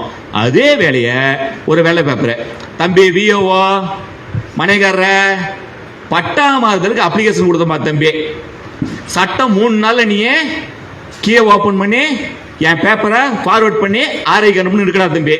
நீ எத்தனை நாள் பார்த்த தம்பி உன் ஆபீஸ்ல பெண்ணில வச்சிருந்தவன் செல்ல, உன் ஆன்லைன்ல அப்படின்னு கேட்டீங்கன்னா, நம்ம தம்பி உங்ககிட்ட மாட்டிக்குவான். வேகமா செல் எடுத்து கீயை ஓபன் பண்ணி லேப்டாப் எடுத்து, லேப்டாப் நம்ம காசுல ஒவ்வொரு விஓவுக்கும் லேப்டாப் கொடுத்துருக்கிறோம். எதுக்கு அப்படின்னா, கிராமத்துல போய் தங்கி இருந்து விவசாயிகளோடு பொதுமக்களோடு 24 மணி நேரம் தங்கி இருந்து, அந்த ஊர்ல மழையில வெயில்ல காத்துல பனியில அதே கிராமத்தில் தங்கி இருந்து, அந்த ஊர்ல இலவு விழுந்தா அரசாங்கத்துக்கு சொல்லணும், அந்த ஊர்ல குழந்தை பிறந்தா அரசாங்கத்துக்கு சொல்லணும், அருள் அருமுக விவசாய நிலத்தை தரிசா போட்டுச்சு அரசாங்கத்துக்கு சொல்லணும், பயிர் பண்ண அரசாங்கத்துக்கு சொல்லணும், என்ன பயிர் பண்ணாருன்னு சொல்லணும், அந்த பயிர் முளைச்சதா முளைக்கலையான்னு சொல்லணும், முளைச்ச பயிர் நல்லா வந்துச்சா இல்லையான்னு சொல்லணும், மழை பெஞ்சிச்சா இல்லையான்னு சொல்லணும், எவ்வளவு மழை பெஞ்சதுன்னு சொல்லணும், முட்டுகள் இருக்கான்னு சொல்லணும், புட்டிட்டு போயிட்டானான்னு சொல்லணும், என்ன காரணத்தில் செத்தான்னு சொல்லணும், எவ்வளவு பேர் உயிரோட இருக்கான்னு சொல்லணும், எவ்வளவு பேர் ஓட்டு போட்டான்னு சொல்லணும், எவ்வளவு பேர் ஓட்டு போடலன்னு சொல்லணும், எவ்வளவு பேர் பள்ளிக்கூடத்துக்கு போனான்னு சொல்லணும். இதெல்லாம் யார் செய்யணும்? மனைகாரு அந்த ஊர்ல தங்கி இருந்து செய்யணும். அந்த ஊர்ல 24 மணி அந்த ஊர்ல தங்கி இருந்து குடியிருந்து செய்யணும். செய்வாங்களா? செய்யவே மாட்டாங்க சாமி, செய்யவே மாட்டாங்க. ஆனா இவ்வளவு செய்ய வைக்கணும். யார் செய்ய வைக்கணும்? முதலாளி செய்ய வைக்கணும். யார? அரசாங்கம் செய்யுமா? ஏன்னா அரசு உள்ளிடைய ஓட்டை நம்பி தான் இந்த அரசாங்கம் இருக்கின்றது. நம்ம ஓட்டை நம்பி இல்ல, நம்ம ஓட்டை நம்பி இல்ல. இந்த அரசாங்கம், ஆட்சியாளர்கள், அதிகாரிகள், அரசியல்வாதிகள் நம்மளை நம்பி இல்ல நினைச்சிட்டு இருக்காங்க. நம்மளை நம்பி தான் இருக்காங்க, அது வேற விஷயம். ஆனா நம்மளை நம்பி இல்ல நினைக்கிறாங்க. அவங்களுக்கு என்ன நம்பிக்கைனா 1000 ரூபாய் காசு கொடுத்தா ஓட்டு வாங்கிடலாம், 2000 ரூபாய இறக்க போறாங்க 8 மாசத்துல. அதெல்லாம் அரசியல், அதெல்லாம் நான் வரல, உள்ளார போக மாட்டேன், போகாம இருக்க மாட்டேன், விஷயத்துக்கு வந்துடலாம். இந்த மனைக்காரனை ஒரு 10 ரூபா ஸ்டாம்ப் எடுத்து ஒரு வெள்ளை பேப்பர் ஒட்டி, ஏப்பா தம்பி நான் ஆன்லைன்ல பட்டா கேட்டு அப்ளிகேஷன் கொடுத்தேன், அந்த அப்ளிகேஷன் என்னப்பா ஆச்சு கொஞ்சம் சொல்லுப்பா தம்பி. விஓ ஆபீஸ்ல அந்த அப்ளிகேஷன் எத்தனை நாள் பெண்ணில் வச்சிருந்த கொஞ்சம் சொல்லு தம்பி. இந்த ஆர்ஐ இருக்கான வருவாய் ஆய்வாளர், அவன் எத்தனை நாள் பெண்ணில் வச்சான் கொஞ்சம் சொல்லு தம்பி. இந்த டெப்டி தாசில்தார் இருக்கானே அவன் எத்தனை நாள் பெண்ணில் வச்சான் சொல்லு தம்பி. இந்த சர்வேயர் எத்தனை நாள் இந்த இடத்தை அளந்து தனிப்பட்டா கொடுக்குறது எத்தனை நாள் பார்த்து அளந்தான் சொல்லு தம்பி. இதெல்லாம் ஒரு ஃபைல் போட்டு வச்சிருப்பல, அந்த ஃபைல முழுசா எனக்கு ஒரு ஜெராக்ஸ் குடியா அப்படின்னு கேட்டா 30 நாள்ல இந்த அதிகாரி இந்த ஃபைல ஒரு ஜெராக்ஸ் போட்டு உங்களுக்கு தரணும். என்ன ஃபைல் தரணும்னா, ஒரு அரசாங்க ஆபீஸ்ல இருக்கிற எல்லா பேப்பரையும் நாம பார்க்கலாம். ஒரு அரசாங்க ஆபீஸ்ல இருக்கிற எல்லா பேப்பரையும் நாம் பார்க்கலாம். இப்ப நான் உங்களை பேச ஆரம்பிக்கல சொன்னேன், பச்சை துண்டு போட்ட சட்டமன்ற உறுப்பினர்களே, நாடாளுமன்ற உறுப்பினர்களே, அமைச்சர் பெருமக்களேன்னு சொன்னல. ஒரு எம்எல்ஏ சட்டமன்றத்தில் கேள்வி கேட்டாருன்னா, கேட்டா நம்மால் கேட்பானா? இந்த ஒரு எம்எல்ஏ சட்டமன்றத்தில் பேசி நீங்க பார்த்துருக்கவே மாட்டீங்க. எம்எல்ஏ பேர் எனக்கு தெரியாது, எந்த எம்எல்ஏ வந்தாலும் அப்படித்தான். ஒரு எம்எல்ஏ சட்டமன்றத்தில் கேள்வி கேட்டா அவருக்கு என்ன பதில் கிடைக்குமோ அந்த பதில் உங்களுக்கு அதிகாரி சொல்லியாக வேண்டும். ஒவ்வொரு விவசாயிக்கும், ஒவ்வொரு களவெட்ட பெண்மணிக்கும், ஒவ்வொரு தொழிலாளிக்கும், ஒவ்வொரு கூலி தொழிலாளிக்கும் தகவல் சட்டத்தை பயன்படுத்தி கேள்வி கேட்டா அரசாங்கம் எம்எல்ஏக்கு என்ன பதில் சொல்லுமோ அந்த பதில் உங்களுக்கு சொல்லணும். எம்பி டெல்லியில கேள்வி கேட்டா என்ன பதில் சொல்லணுமோ அந்த பதிலை உங்களுக்கு சட்டப்படி சொல்லி ஆகணும். சொல்லல அப்படின்னா 25,000 ரூபாய் அபராதம். யாருக்கு? அரசாங்க ஊழியருக்கு. இவ்வளவு நல்ல சட்டத்தை நாம பயன்படுத்தணும் இல்ல? ரோட்ல இருந்து நம்ம கோஷம் போடுறோம். இப்ப மேல்மகளை நாம 800 நாட்களாக தொடர்ந்து போராடிட்டு இருக்கிறோம். நாம அங்க கோஷம்லாம் நம்ம அருள் நல்லா போட்டார். மத்திய அரசே, தமிழக அரசே, பறிக்காதே பறிக்காதே, எங்கள் நிலத்தை பறிக்காதே அப்படிலாம் கோஷம் போட்டோம்ல. கோஷம் போட்டப்ப நானும் ரொம்ப அதிகமா கோஷம் போட்டால், இப்பதான் போறதை விட்டேன். இப்ப கோஷம் போட்டப்ப மேல்மாலை என்னன்னு நம்ம மேல் செங்கத்துல இருந்து கோஷம் போட்டப்ப, நம்ம தாலுகா விசுவாசம் கோஷம் போட்டப்ப நான் என்ன நினைப்பேனா, அருள் நான் என்ன நினைப்பேன்னா, நம்ம தோழர் அருள் என்ன நினைப்பாருனா, நம்ம கவியரசு என்ன நினைப்பாருனா, நாம தாலுகா விசுவாசம் போடுற கோஷம் சென்னை ஜெயின் ஜார்ஜ் கோட்டைக்கு எதிரொலிக்கும், டெல்லி செங்கோட்டைக்கு எதிரொலிக்கும், மோடியின் காதுகளை கேட்கும், ஸ்டாலின் காதுக்கே கேட்கும் அப்படின்னு நினைச்சுதான் கோஷம் போட்டோம். ஆனா தொண்டை தண்ணி வத்தி போ கோஷம் போட்டு மயக்கம் போட்டு தர்மாஸ்பத்திரியில் அந்த நாத்தத்துல கடந்தமே தவிர நாங்க போட்ட கோஷம், நாம போட்ட கோஷம் ஸ்டாலின் காதுக்கு இல்ல, மோடி காதுக்கு இல்ல, தாலுகா விசுவாசத்துல பியூன் காது கூட கேட்கல, கலெக்டர் விசுவாசத்துல இருக்கிற டபாலி காது கூட கேட்கல. ஆனா இந்த தகவல் உரிமை சட்டம்னு ஒரு சட்டம் இருக்கு இல்லைங்க, இதை எடுத்து ஒரு 10 ரூபா ஸ்டாம்ப் ஒட்டி அடிச்சா மோடி பயப்படுறாரு. எப்பா மோடி என்ன படிச்சிருக்க, ஏதோ டெல்லியில படிச்சுதா சொன்னீங்க, அந்த ரெக்கார்ட குடியான்னு கேட்டா கோர்ட்டுக்கு பின்னாடி போய் நின்று இந்த சட்டத்தையே கொண்டு போடலாம், இந்த சட்டம் தான் பெருசா தொல்லை பண்ணுது அப்படின்னு 15 வருஷமா அவர் படிச்ச விவரத்தை டெல்லியில மோடி படிச்ச விவரத்தை சொல்றதுக்கு பயந்துக்கிறாரு. அது கோர்ட்ல போய் ஸ்டே வாங்கி கோர்ட்டு தீர்ப்பு மூலமா அந்த விவரம் வெளியே போகாம பாத்துக்கிறாரு. அது வேற விஷயம், விட்டுருவோம். ஆனா நம்ம மனையக்காரன் ஆபீஸ்ல, நம்ம தாலுகா ஆபீஸ்ல, நம்ம அக்ரி ஆபீஸ்ல, நம்ம ஊர்ல இருக்கிற மாட்டாஸ்பத்திரியில என்னென்ன ரெக்கார்டு இருக்கோ, என்னென்ன வேலைகள் நடக்கணுமோ அத்தனையும் நீங்க போராட்டம் செய்யாம, கோஷம் போடாம வெறும் 10 ரூபாயில அடிச்சு நவுத்த முடியும், வாங்க முடியும். நம்ம மாட்டு டாக்டர் ஆஸ்பத்திரி வராருங்களா? வராரா? வராருங்களா? நீங்களாம் இதனால வராரு. அங்க ஒரு ஆம்புலன்ஸ் வச்சிருக்காங்களா? கால்நடைக்கு ஆம்புலன்ஸ் இல்லைங்களா? ஒரு ஒன்றியத்துக்கு ஒரு ஆம்புலன்ஸ் இருக்கு. ஒரு நாளைக்கு 2 கிராமத்துக்கு போகணும். போன் பண்ணீங்கன்னா உங்க வீட்டிலேயே வந்து நம்ம மாட்டுக்கு, நம்ம ஆட்டுக்குட்டிக்கு, நம்ம பூனைக்குட்டிக்கு வைத்தியம் பார்ப்பாங்க. தமிழ்நாடு முழுசும் 400 ஆம்புலன்ஸ் வாங்கி நிறுத்தி வச்சிருந்தாங்க வெளியே எடுக்காம. ரூமன் சார்னு ஒரு பையன் நம்ம பக்கத்தில் திருப்பத்தூர்ல இருக்கான், ஒரு குட்டி பையன், காலேஜ் படிச்சுட்டு இருக்க பையன், ஆர்டிஐல பெருசுன்னு போட்டான். 2 வருஷமா சென்னையில இருந்து ஆம்புலன்ஸ் கிராமங்களுக்கு வர ஆரம்பிச்சிச்சு. இப்ப நாம சாத்துல நம்ம ஊருக்கு வர வச்சிடலாம். ஒரு குட்டி பையன், காலேஜுக்கு போயிட்டு இருக்கிற பையன் அடிச்ச அடியில 400 ஆம்புலன்ஸ் கிராமங்களுக்கு வந்துச்சு, ஊருக்கு வந்தது. நாம அடிச்சோம்னா நம்ம ஊருக்கு வருமா இங்க வராதா? ஒரு நிமிஷம். இங்க பக்கத்துல ஹோட்டல்ல வந்து பாத்ரூம் இருக்கு, யாராவது பெண்கள் பயன்படுத்த இந்த பக்கம் சாலைக்கு அந்த பக்கம் வேற யாராவது பாத்ரூம் போகணும்னா அங்க போய் பயன்படுத்திக்கலாம். சாபரி தானே ஹோட்டல் பேரு. இந்த தடுப்பூசி பாத்தீங்களா, அதுக்கு அந்த பக்கம் இருக்கு. சரிங்களா? பெட்ரோல் பங்குக்கு எதிரில் இப்போ சாலையை கிராஸ் பண்ணணுமா போடாதா? இப்போ உடனே போய்க்கணுமா? சபரி. சரி.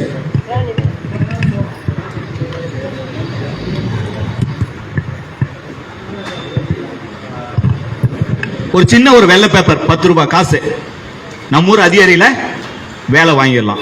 இந்த பேப்பர் எப்படி எழுதுறது அப்படின்னு ஒரு சந்தேகம் இருக்கா? யார் யாரெல்லாம் படிக்காதவங்க, குறைவா படிச்சவங்க அப்படியே கொஞ்சம் கைத்துங்க. 5வது கீழே படிச்சவங்க கைத்துங்க. 1 2 தைரியமா கைத்துக்குங்க. நீங்க தான் எனக்கு வேணும். உங்களால தான் அதிகமா பெட்ஸ் எழுத முடியும். உங்களால தான் அதிகமா பெட்ஸ் எழுத முடியும். ரொம்ப ஒன்றும் கஷ்டம்லாம் கிடையாதுங்க.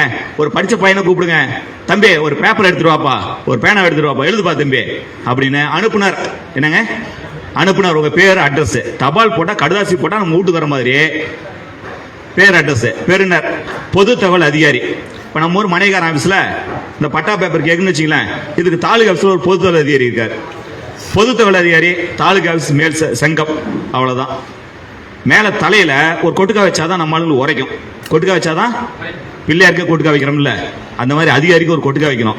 தகவல் உரிமை சட்டத்தில் மனு என்ன பண்ணுங்க, ஆர்டிஐ பெட்ஸான் மனு, தகவல் உரிமை சட்டத்தில் மனு அப்படின்னு தலையில் எழுதிருங்க. கலர் பேனாவில் ஏதோ ஒரு கலர் பேனா எடுத்து, பச்சை கலர், சிவப்பு கலர், ப்ளூ கலர், கருப்பு தவிர ஏதோ ஒரு கலர் பேனா எடுத்து 4 பதில் மஞ்சள் வச்சு குங்குமம் வச்சு தலையில ஆர்டிஐ பெட்ஸான் தகவல் உரிமை சட்டம் மனு அப்படின்னு எழுதிட்டு அனுப்புனர். உங்க பேர், அட்ரஸ், அந்த அட்ரஸ் மட்டும் கொஞ்சம் அதிகமா எழுதுங்க, முழுசா எழுதுங்க. ஏன்னா ஆறுமுகங்கிற பேர்ல தெருவுக்கு 4 பேர் இருப்பாங்க. இருக்காங்களா? ஆறுமுகம் பையன் அருள் ஒருத்தர் தான். அதுவும் ஊர்ல 2 பேர் இருப்பாங்க. மாரியாவுக்கு பக்கத்துலன்னு சொல்லிட்டா தபால் கரெக்டா வந்துடும். போஸ்ட் ஆஃபீஸ் பக்கத்துல, மாரியாவுக்கு எத்தாப்புல, ஓவர் டேங்க் பக்கத்துல, 3வது தெருவில், அந்த மாதிரி அட்ரஸ் கொஞ்சம் முழுசா எழுதுங்க. செல் நம்பர் கொஞ்சம் மறக்காம போடுங்க. எதுக்கு அப்படின்னா அதிகாரிகள் பயந்துட்டு பேசுவான், என்ன தாயா வேணும் அப்படிமா, பட்டா தாம்பா வேணும், பட்டாதான் உனக்கு புத்தி வரும், காசு தரமான ஒழுகா குடியா அப்படின்னு வாங்கிடலாம். பெறுநர் பொது தகவல் அதிகாரி தாலுகா ஆபீஸ் செங்கம். மறுபடியும் ஒரு முறை பொருள் தகவலும் சத்தில் தகவல் கேட்டு மனு, தகவலும் சத்தில் மனு. அன்புடையர் வணக்கம், வழக்கமா ஐயா, மேதக ஐயா, உயர்திரு ஐயா அப்படிலாம் போடுவோம் இல்ல, நமக்கு மேல கடவுள் மட்டும்தான். இடைமறித்தல். இதுக்கு முன்னாடி மதிப்பிற்குரிய ஐயான்னு எழுதுவேன். 3 முறை வந்துட்டு போனார்ல, அதுல இருந்து அன்புடையர் வணக்கம் தான் எழுதிட்டு இருக்கிறேன் நானு. நன்றி நன்றி நன்றி. இந்த அதிகாரிட்ட அன்பு தான் இல்லாதனால அன்புடையர் வணக்கம். நேர்மையான அதிகாரிக்கு வணக்கம். இந்த மாதிரி உங்களுக்கு பிடிக்காத நல்ல வார்த்தையா, அவங்களுக்கு பிடிக்காத உங்களுக்கு பிடிச்ச நல்ல வார்த்தையா, அன்புடையர் வணக்கம், நேர்மையான அதிகாரிக்கு வணக்கம் அப்படின்னு போட்டு தகவல் உரிமை சட்டத்தில் எனக்கு பின்வரும் தகவல்கள் தேவைப்படுகின்றது. எனக்கு தகவல் சட்டத்தில் தகவல்லாம் கொஞ்சம் தேவைப்படுதுப்பா, கொஞ்சம் கொடுப்பா அப்படிங்கிறத மென்மையா சாதாரணமாக இயல்பா எழுதுங்க. 1, எங்க தாத்தா பேர்ல எங்க ஊர்ல 8 ஏக்கர் நிலம் இருக்குப்பா, அந்த நிலத்தோட சர்வே நம்பர் சொல்லுப்பா. என்னங்க, எங்க தாத்தா பேர்ல 8 ஏக்கர் நிலம் இருக்கு, அந்த நிலத்தோட சர்வே நம்பர் சொல்லுங்க. உங்க தாத்தா பேர் அவருக்கு தெரியுமா? நாம தான் சொல்லணும். எங்க தாத்தா பேரு, உங்க தாத்தா பேர் என்னங்க? உங்க தாத்தா பேர் குப்பை கவுண்டர். தாத்தாவோட அப்பா பேரு சரிங்க, குப்பை கவுண்டர் மகன் கண்டு கவுண்டர் பேர்ல 8 ஏக்கர் நிலம் இருந்துச்சு. அந்த நிலத்தோட பட்டா நம்பர் சொல்லுப்பா. 1. 2வது, அந்த நிலத்தோட சர்வே நம்பர் சொல்லுப்பா. 3வது, அந்த நிலத்தோட மேப் கொஞ்சம் ஒரு ஜெராக்ஸ் போட்டு கொடுப்பா. அந்த இடத்தோட சிட்டா காப்பி ஒரு ஜெராக்ஸ் போட்டு கொடுப்பா. ஆப்பதி விட சொல்றாங்க, அது ஒரு ஜெராக்ஸ் போட்டு கொடுப்பா. வேற என்ன வேணுங்க? நாம இட்லி வடை பொங்கலா கேட்க போறோம், நம்ம காட்டு ரெக்கார்டு தானே. வேற என்ன ரெக்கார்டு வேணுங்க சொல்லுங்க, சும்மா ஏதாவது சொல்லுங்களேன். பக்கத்து காட்டுல எங்க அண்ணன் குப்சாமி கொஞ்சம் ஓவரால் ஒல்லு பண்றான், அவன் மேப்பு கொஞ்சம் கொடுப்பா. 2 பேருக்கு நடுவில் ஒரு வாய்க்கால் ஒன்று போகுது, பொதுப்பணித்துறை வாய்க்கால்னு சொல்றாங்க. அந்த வாய்க்காலோட சர்வே நம்பர் என்ன, அந்த வாய்க்காலோட மேப்பு, அந்த வாய்க்கால் எங்க ஸ்டார்ட் ஆகி எங்க போய் முடியுது, அது ஏதோ மேல் சங்கம் ஏரியில் ஆரம்பிச்சு கீழ் சங்கம் குட்டையில போய் முடியுதான். அந்த வாய்க்கால ஏரி மேல் சங்கத்தில் ஆரம்பிச்சு கீழ் சங்கம் குட்டை வரைக்கும் இருக்கிற மேப்பை தனித்தனியாகவும் ஒட்டுக்கவனு கொடுப்பா. எங்க ஊர்ல என் நிலம், என் பங்காளி நிலம் எல்லாம் சேர்ந்து இருக்கிற ஒட்டுமொத்த மேப்புன்னு கொடுப்பா. எத்தனை ஆச்சுங்க? ஒரு 10 ஆயிடுச்சா? போதும் அப்படின்னு நினைச்சு நான் முடிச்சுட்டு மேலே கண்ட தகவல்களை எனக்கு தகவல் உரிமை சட்டத்தின் கீழ் மேலே கண்ட தகவல்களை எனக்கு தகவல் உரிமை சட்டத்தின் கீழ் தகவலாக வழங்க வேண்டுமாய் அன்புடன் கேட்டுக்கொள்கின்றேன் அப்படின்னு எழுதிட்டு தங்கள் உண்மை உள்ள நேர்மை உள்ள இப்படிக்கெல்லாம் போடாதீங்க. அண்ணே அண்ணே சாமி 10 நிமிஷம் முடிச்சிடறேன், எனக்கு நேரம் கம்மியாக இருக்கு. 4 டாபிக் இருக்கு, ஒவ்வொன்றுக்கு 10 நிமிஷம். ஏற்கனவே ஒரு வாட்ச் வச்சு மிரட்டிட்டு இருக்காரு. தங்கள் உண்மை இல்லை போட்டு கையெழுத்து போட்டு இடம் நாள் போட்டு மறக்காம செல்லில் ஒரு போட்டோ எடுத்துங்க, ஜெராக்ஸ் எடுத்து வச்சுட்டு தபால் அனுப்பி வச்சிருங்க, பதிவு தபால் அனுப்பிடுங்க. கொரியரில் அனுப்பாதீங்க, நேரில் கொண்டு போய் தராதீங்க. நேரில் போனால் நம்ம நேரம் வீணாக போயிடும். நமக்கு காட்டில் நிறைய வேலை இருக்குல்ல, லட்சக்கணக்கான பயிர் நம்மளை நம்பி இருக்கு, லட்சக்கணக்கான உயிர் நம்மளை நம்பி இருக்கு. நாம மட்டும்தான் அந்த உயிருக்கு தண்ணி கொடுத்தாகணும், காப்பாற்றி ஆகணும். அதனால நம்ம நேரத்தெல்லாம் வீணாகக்கூடாது. வேலைக்கார பையலுக்கு போஸ்ட் ஆஃபீஸில் போயிட்டு 30 ரூபா கொடுத்தோம்னா அந்த வேலைக்காரன் கொண்டு போய் அங்கே கொடுத்துருவான். வாங்கின நிமிஷத்துலேருந்து டைம் ஓட ஆரம்பிச்சிடும். வாங்கின தபாலை அந்த ஆஃபீஸில் எவனோ ஒரு பையன் வாங்கிக்குவான், யாரோ ஒருத்தர் வாங்கிக்குவாங்கல்ல. போஸ்ட் ஆஃபீஸில் போய் தபால் அனுப்புனா இன்னைக்கு அனுப்புனா திங்கக்கிழமை காலையில் கிடச்சிடும். இன்னைக்கு சனிக்கிழமை போஸ்ட் ஆஃபீஸ் வேலை நாள், ஞாயிற்றுக்கிழமை நாளைக்கு லீவு. திங்கக்கிழமை காலையில் நம்ம தாலுகா ஆஃபீஸில் ஏதோ ஒரு தம்பி இந்த தபால் கையெழுத்து போட்டு வாங்கிடுவான்ல. பொது தகவல் அவன் மெதுவாக கொடுப்பான், அவன் எப்பயோ கொடுத்துருப்பான். அதை பற்றி நாம கவலைப்பட தேவையில்லை. நாம நேராக போனோம்னா தாலுகா சபை ஐயா ஆர்டிஐ பெட்சன் தகவல் மனு அப்படின்னா அவன் அப்படி பார்ப்பான். ஆர்டிஐ சட்டம் பச்சை துண்டு போட்டிருக்கிற, படிக்காத 8ஆம் கிளாஸ் படிச்சவன், கை நாட்டு தான் வச்சிருக்கிற, நீ ஆயிட்டு சட்டம் பேசுற, சட்டப்படி நான் உனக்கு சும்மா தரணுமா? லஞ்சம் வாங்காம, காசு வாங்காம, கிம்பளம் வாங்காம ரெக்கார்டை, கவர்மெண்ட் ரெக்கார்டை உனக்கு நான் சும்மா தரணுமா? இங்க வந்து வாங்கிட்டு போறோம்னா இழிச்ச வேணா, நீ மட்டும் உஸ்தியா தர முடியாது. அதுக்கு உன் மனுவை வாங்க முடியாது. ஐயா வருவார், வெயிட் பண்ணு. ஆட்டுக்குட்டி வரும், அமாவாசை வரைக்கும் காத்திருமா. நாமே அங்க போய் உட்காந்துட்டு இருக்கணும். முதலாளி நாம, வேலைக்காரனுக்கு வேலையை வைக்கக்குள்ள மிரட்டலா அதிகாரத்தோட வேலை வைக்கணும். அப்படியே நேரம் போஸ்ட் ஆஃபீஸ் போனோம்னா 30 ரூபா காசு கட்டினா குப்பையில போட்டோம்னா நமக்கு ரசீது கொடுத்துட போறோம். திங்கக்கிழமை காலையில் 10 மணிக்கு தாலுகா ஆஃபீஸில் எவனோ ஒருத்தன் கையில் கொடுத்துட போறான், மாட்டிக்கிட்டான். ஆஃபீஸில் இருக்கிறவன் மாட்டிக்கிட்டான். அடுத்த 30 நாள்ல நமக்கு பதில் கொடுத்தாகணும், தகவலை கொடுத்தாகணும். எத்தனை நாள்ல? 30 நாள்ல. 3 நாள்ல ஒப்புவிச்சுட்டு தரணும், தரமாட்டாங்க, நமக்கு வேண்டாம். அது 30 நாள்ல நமக்கு பதில் தகவல் வரணும். இடையில ஞாயிற்றுக்கிழமை கழிக்க கூடாது, சனிக்கிழமை கழிக்க கூடாது, லீவு நாள்லாம் கழிக்கவே கூடாது. வெறும் 30 நாள் நமக்கு தகவல் கொடுத்துடணும். கொடுக்கல அப்படின்னா ஒரு நாளைக்கு 250 ரூபா குத்தம் அபராதம். யாருக்கு?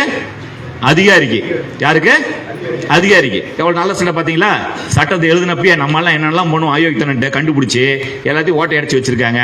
30 நாள் நமக்கு வந்து சேர்ந்துரும். வல்ல அப்படின்னா சென்னையில தமிழ்நாடு தகவல் ஆணையம் இருக்கு, அவனுக்கு நாம தபாலில் அனுப்பலாம், ஆன்லைன்ல அனுப்பலாம், அவன் வாங்கி கொடுத்துருவான். ரொம்ப அருமையான எளிமையான சட்டம். இதை நாம எல்லாமே பயன்படுத்தலாம். இப்போ முன்சிபல் ஆஃபீஸ்ல என்ன, மனைகார ஆஃபீஸ்ல என்ன கேட்கக்கூடாது அப்படின்னா, மனைகார ஆஃபீஸ்ல என்னென்னலாம் வச்சிருப்பாரு, புக்கு நோட்லாம் வச்சிருப்பாரு இல்லையா, என்னென்ன ரெக்கார்டு வச்சிருப்பாருங்க உங்களுக்கு தெரிஞ்செல்லாம் சொல்லுங்க டக்குன்னு. அடங்கலை, சிட்டா, பட்டா, மேப்பு, முட்டுகல், டேபிள், சேரு, புத்தகம்.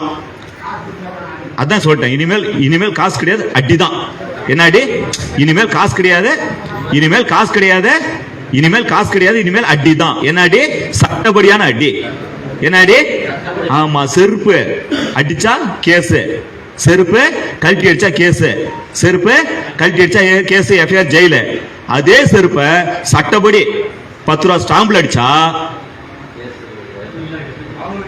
250 ரூபா அபராதம். கொடுக்கலனா யாருக்கு? தம்பி அதிகாரிக்கு. நம்மூர் மனைகாரருக்கு 250 ரூபா குத்தம், குனிய வச்சு குத்தம் வச்சிருவாங்க. ஈஸியா பயன்படுத்தலாமே. நம்ம வீட்டுல உட்காந்து நேரம் போஸ்ட் ஆஃபீஸ் போனா அனுப்பிட்டு 30 நாள் பிள்ளைங்க நம்ம கூட்டுக்கு வந்துடுற போது வாங்கிடுறோமா?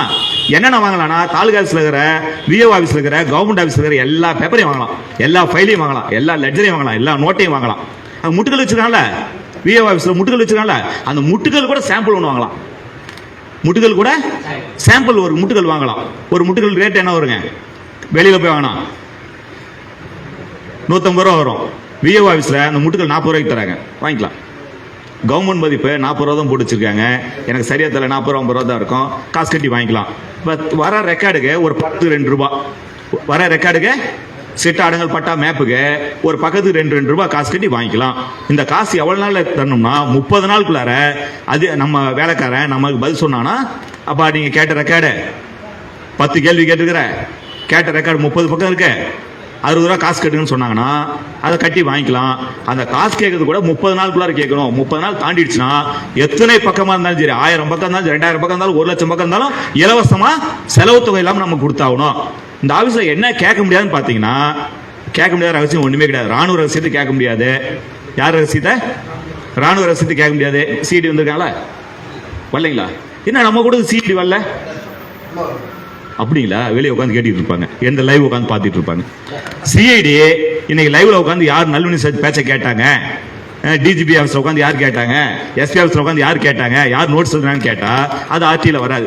சிஐடியோட அறிக்கை மட்டும், சிஐடிங்கிறது மட்டும் தகவல் சொல்ல, ராணுவ ரகசியம் வராது. மற்றபடி எல்லா ரகசியத்தையும் நீங்க நோண்டி எடுத்துடலாம். இப்ப நம்ம மந்திரி வராரு ரோடு போடக்குள்ள, எம்எல்ஏ எம்பிலாம் ரோடு போடக்குள்ள வந்து வேடிக்கை பார்த்துட்டு போறாங்களா?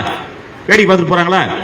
அவங்க வேடிக்கை பார்த்துட்டு போயிடுவான். நீங்க போய் உட்காந்து மந்திரிக்கான அதிகாரத்தை நீங்க பயன்படுத்தலாம். நம்ம ஊர்ல ரோடு போடக்குள்ள அரசாங்கம் செய்யற வேலையை தகவல் சட்டத்துல மந்திரி ஆய்வு செய்யற மாதிரி, எம்எல்ஏ பார்வையிடுற மாதிரி, எம்பி வேடிக்கை பார்க்கற மாதிரி நாம அதிகாரத்தோட போய் உட்காந்து, ஏப்பா ரோடு போடுறல அந்த ஃபைல்ல ஒரு காப்பி கொடு, என்ன ஜல்லி பயன்படுத்துற, என்ன மணல் பயன்படுத்துற, என்ன தாறு போட்ட, எவ்வளவு குழி தோண்ட, யாரு குழி தோண்டன்னு கேட்க கூடாது. எவ்வளவு குழி தோண்ட, மேல 1.5 இன்ச் ஜல்லி போட்டியா, அதுக்கு மேல 3/4 இன்ச் ஜல்லி போட்டியா, மெட்டல் ரோடு கரெக்டா போட்டியா, ஏற்கனவே ரோட்டை எடுத்துட்டு புதுசா ரோடு போடணும்னு சட்டம் இருக்கு, ஏற்கனவே ரோட்டை எடுத்துட்டு போட்டியா, எடுக்காமலே போட்டியா, மேல சரியா தார் போட்டியா, அதுக்கு மேல சிப்ஸ் போட்டியா, உனக்கு வாக்கரிசி போட்டிட்டியா, எல்லாத்தையும் நீங்க நேர்ல போய் பார்வையிடலாம், ஆய்வு செய்யலாம். என்ன செய்யலாம்?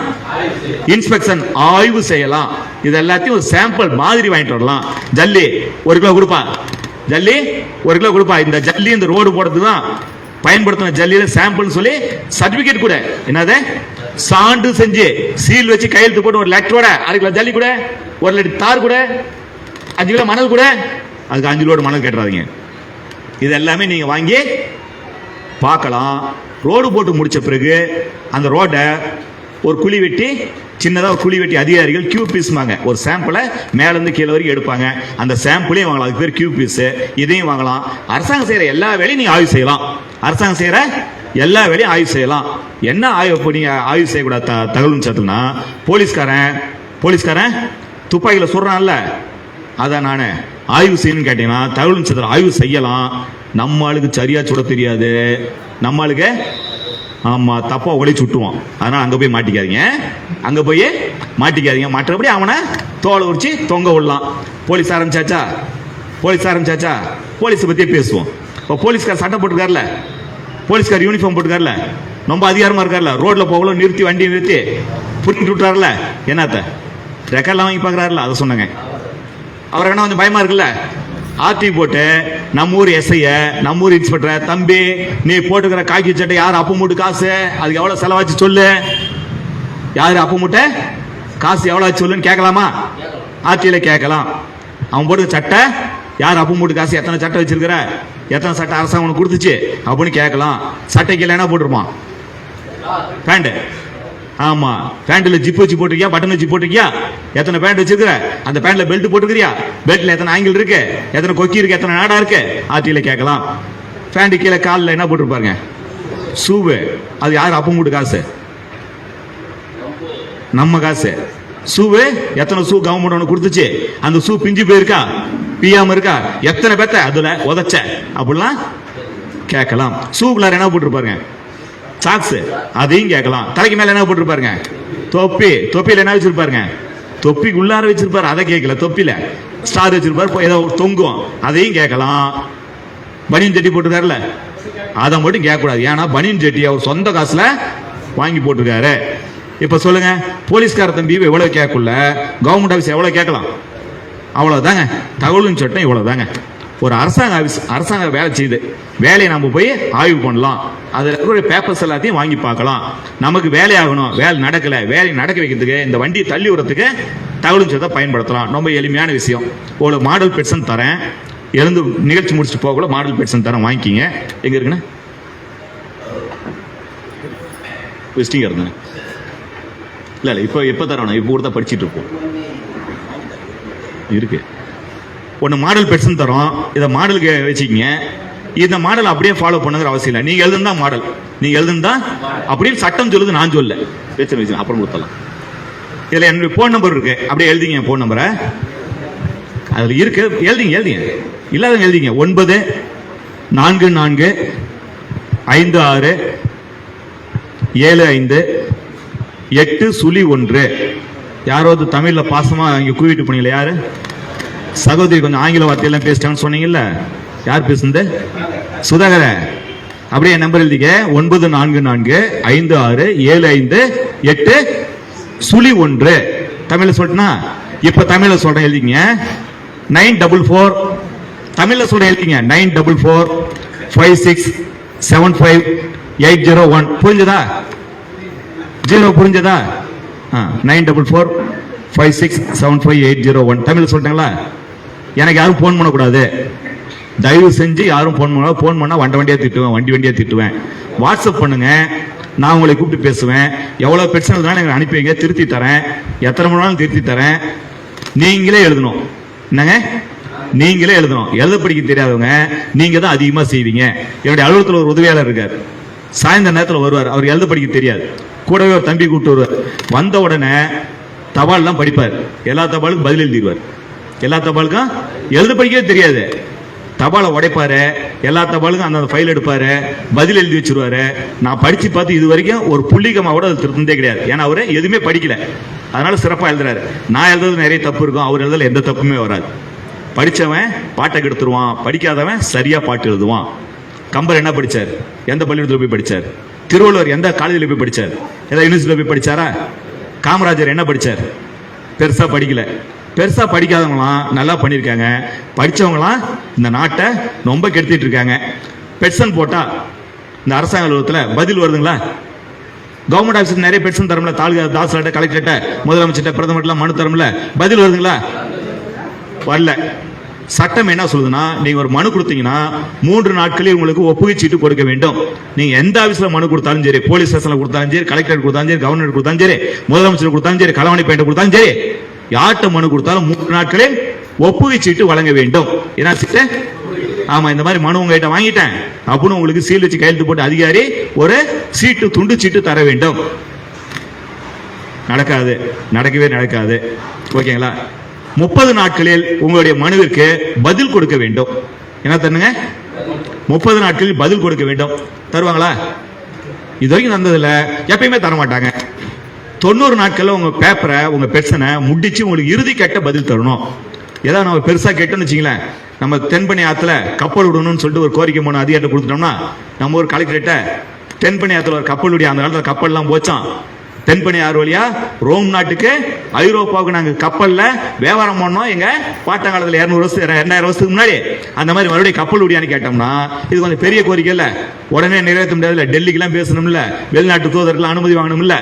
அதனால இதை முடிவெடுக்கிறது கொஞ்சம் அதிக காலவாசம் ஏற்படுறதுனால உங்களுக்கு 30 நாள்ல முதல் கட்ட ஒரு பதில் தரணும். 90 நாள்ல உங்க ஃபைலை முடிச்சு இறுதி அறிக்கை கொடுத்துடணும். 90 நாளைக்கு மேல உங்க பெட்சனை, உங்க கோரிக்கை மனுவை, உங்க புகார் மனுவை, உங்க அறிவுரை சொல்லக்கூடிய மனுவை எந்த அரசாங்கமோ எந்த அலுவலகமோ உயிரோட வச்சிருக்க கூடாது.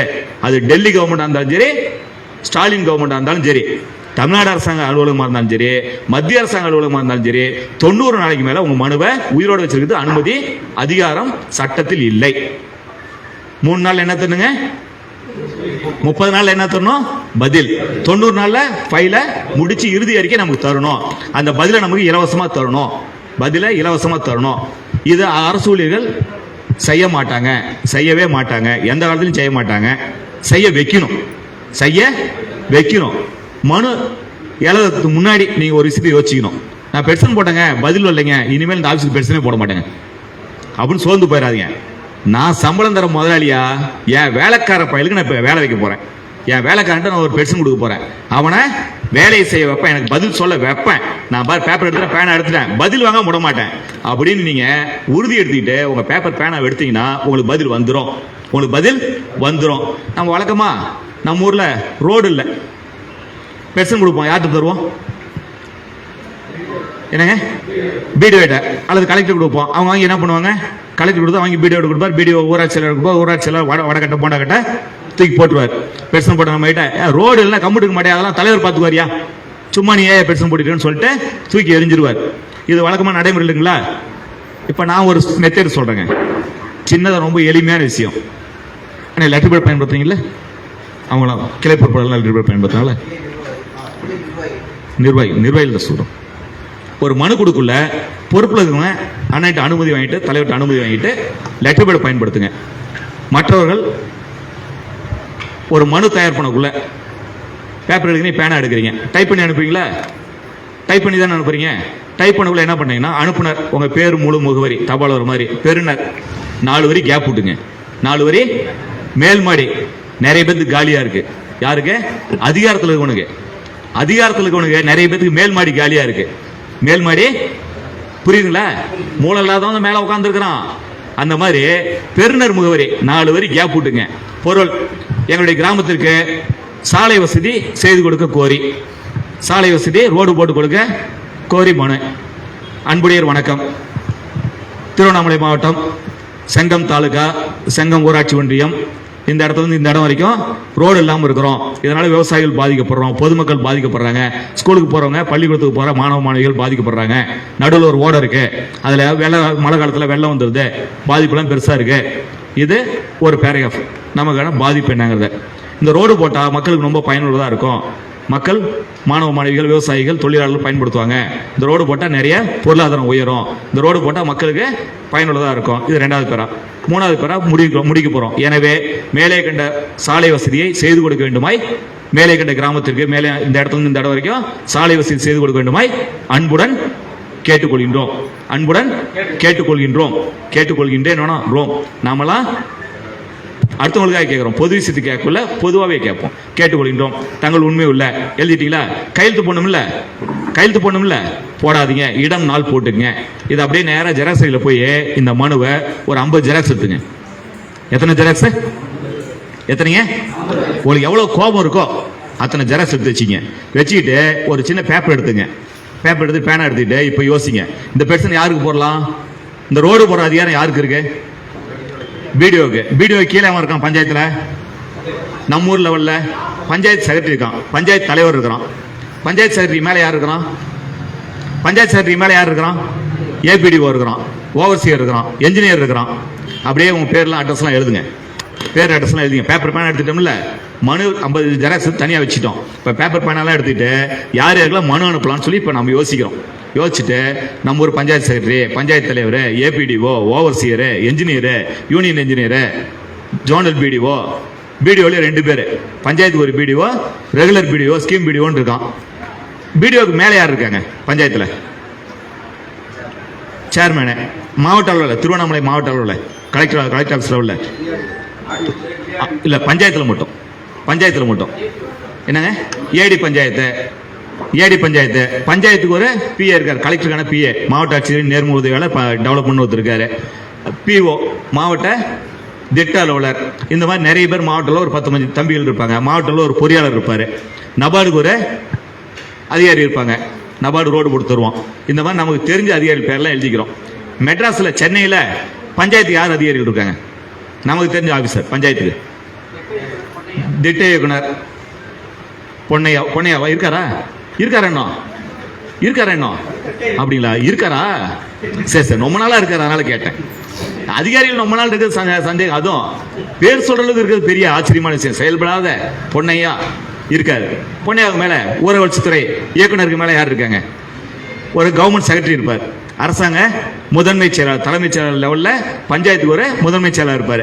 அவர் கூட கூடுதல் செயலாளர், துணை செயலாளர், அண்டர் செக்ரட்டரி, ஜாயிண்ட் செக்ரட்டரின்னு ஐஏஎஸ் படிச்ச முட்டா பசங்க ஒரு 5-6 தம்பிகள் இருப்பாங்க. நெட்ல போனீங்கன்னா அட்ரஸ் கிடைச்சிடும். அவங்களெல்லாம் பேப்பர்ல அப்படியே எழுதிக்கிறோம். இந்த அதிகாரிகளுக்கு மேல யாரோ ஒரு மந்திரி கந்திரி எவனா வச்சிருப்பானா? இருக்காங்களா? பேசுங்க. இல்லை, நான் தூங்கிடுவேன். எனக்கு ஒரு வியாதி, கெட்ட வியாதி, பேசிட்டே தூங்குவேன். இருக்காங்க. மந்திரியா? பஞ்சாயத்துக்கு மந்திரி இருக்காரா? 2 மந்திரி இருப்பாங்க. முனிசிபாலிட்டிக்கு ஒரு மந்திரி, குப்பத்தொட்டி முனிசிபாலிட்டிக்கு ஒரு மந்திரி, பஞ்சாயத்துக்கு ஒரு மந்திரி. பஞ்சாயத்துக்கு மந்திரி ஒருத்தர் இருக்காரு. மந்திரிக்கு மேல யார் இருக்காங்க? அவருக்கு 2 வீடு, முதலமைச்சருக்கு 2 வீடு. நான் பழைய ஞாபகத்தில் சொல்லிட்டேங்க. 2 முகவரி. நான் கலைஞர் ஞாபகத்திலேயே சொல்லிட்டேன். இவருக்கு 2 அட்ரஸ் இருக்கு. ஒன்னு தலைமைச் செயலர், இன்னொன்று ஒரு வீடு. வீட்டில் ஒரு கேம்ப் ஆபீஸ் இருக்கு. முதலமைச்சருடைய வீட்டில் வீடு எங்க இருக்கு? முதலமைச்சருக்கு சித்தரஞ்சன் சாலையா? நான் போனதில்லை, எனக்கு தெரியாது. ஆனா நீங்க போயிருக்கீங்களா? நீங்க அடிக்கடி போய் தான் அவனுக்கு வேற வழி இல்லை. அவங்க சொல்ற பொய்யெல்லாம் கேட்கறதுக்கு பக்கம் கூட அண்ணன் பழனிசாமி பார்க்க போயிருந்தாரு. அண்ணன் பழனிசாமி பார்க்க போயிருந்தாரு. மேல்மா வழியாக மன்னிக்கணும், சேலம் திருவண்ணாமலை இந்த மாவட்டம் வழியாக 8 வழி சாலையை போட மாட்டேங்கிற வாக்குறுதி நீ சொல்லுவீங்களா அப்படின்னு கேட்டாரு. இன்னும் 2 கோரிக்கை வச்சாரு. நம்ம அண்ணன் எடப்பாடி பழனிசாமி வாயே திறக்கல, வாயே திறக்கல. வாய் திறந்து தமிழ்நாடு முழுசும் தினமும் பேசிட்டு இருக்காரு. ஆனா அருள் ஆறுமுகம் கேள்வி கேட்ட உடனே வாய மூடிட்டார். அவரை வாயை மூட வைக்கிறதுக்காகவே அண்ணன் கேள்வி கேட்டார். கை தட்டலாமே. ஏன்னா அந்த ரோடு 4 வருஷமா வரல. அடுத்த ஒரு நாள் ஆட்சி மாறுச்சுன்னா வரும்ல. நாம இருக்கிற வரைக்கும் வராதுண்ணே, நாம இருக்கிற வரைக்கும் வராது. எங்க விட்டோம் மனு 2 வீடு இருக்கு.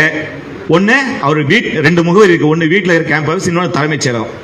முதலமைச்சருக்கு மேல யார் இருக்காங்க? முதலமைச்சருக்கு மேல யார் இருக்காங்க? என்ன கவர்னர், அவருக்கு ஒன்று அனுப்பிங்க. இப்ப எழுதிட்டமா எத்தனை அட்ரஸ் வந்துச்சுங்க? பஞ்சாயத்துல 2, யூனியன் ஆஃபீஸ் ஒரு 10, மாவட்டத்தில் ஒரு 5, சென்னை செக்ரட்டரியேட் ஒரு 5, அமைச்சர் முதலமைச்சர் 40 வந்துருச்சா? இப்ப ரோடு இல்லாம குண்டு குழியுமா இருக்குள்ள வண்டி ஓட்டிட்டு போனா கீழே விழுந்தா கை கால் உடைஞ்சா எங்க போய் நிற்போம்? அதுக்கு முன்னாடி போலீஸ் இருக்காங்கல்ல, இப்போ போலீஸையும் வம்புக்கலாம், துணை கூப்பிட்டுலாம். தம்பி ரோடு போடாதனால அடிக்கடி விபத்தாவது, ரோடு போடாதனால விபத்தாவது, நீ கொஞ்சம் தலையிட்டு ரோடு போட சொல்லுப்பா அப்படின்ட்டு போலீஸ்ல கீழே இருந்து inspector, DSP, SP, IG, DIG, DGP, home secretary, தலைமைச் செயலாளர் இவங்களுக்கு ஒரு மனுவை இதுலயே அனுப்பி வைப்போம். இப்போ 50 ஜெராக்ஸ் இருக்குல்ல, பெருனர் மேல் மாடி காலி ஆகட்டோம்ல, ஒவ்வொருத்தர் பேரையும் எடுத்து கையில் எழுதுங்க. டைப்லாம் பண்ணி செலவு பண்ணாதீங்க.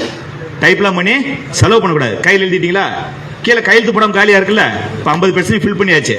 கீழே காலியா இருக்குல்ல, கையெழுத்து போட வேண்டியது. அப்படியே நேரா மளிகை கடைக்கு போங்க. என்ன கடைக்கு?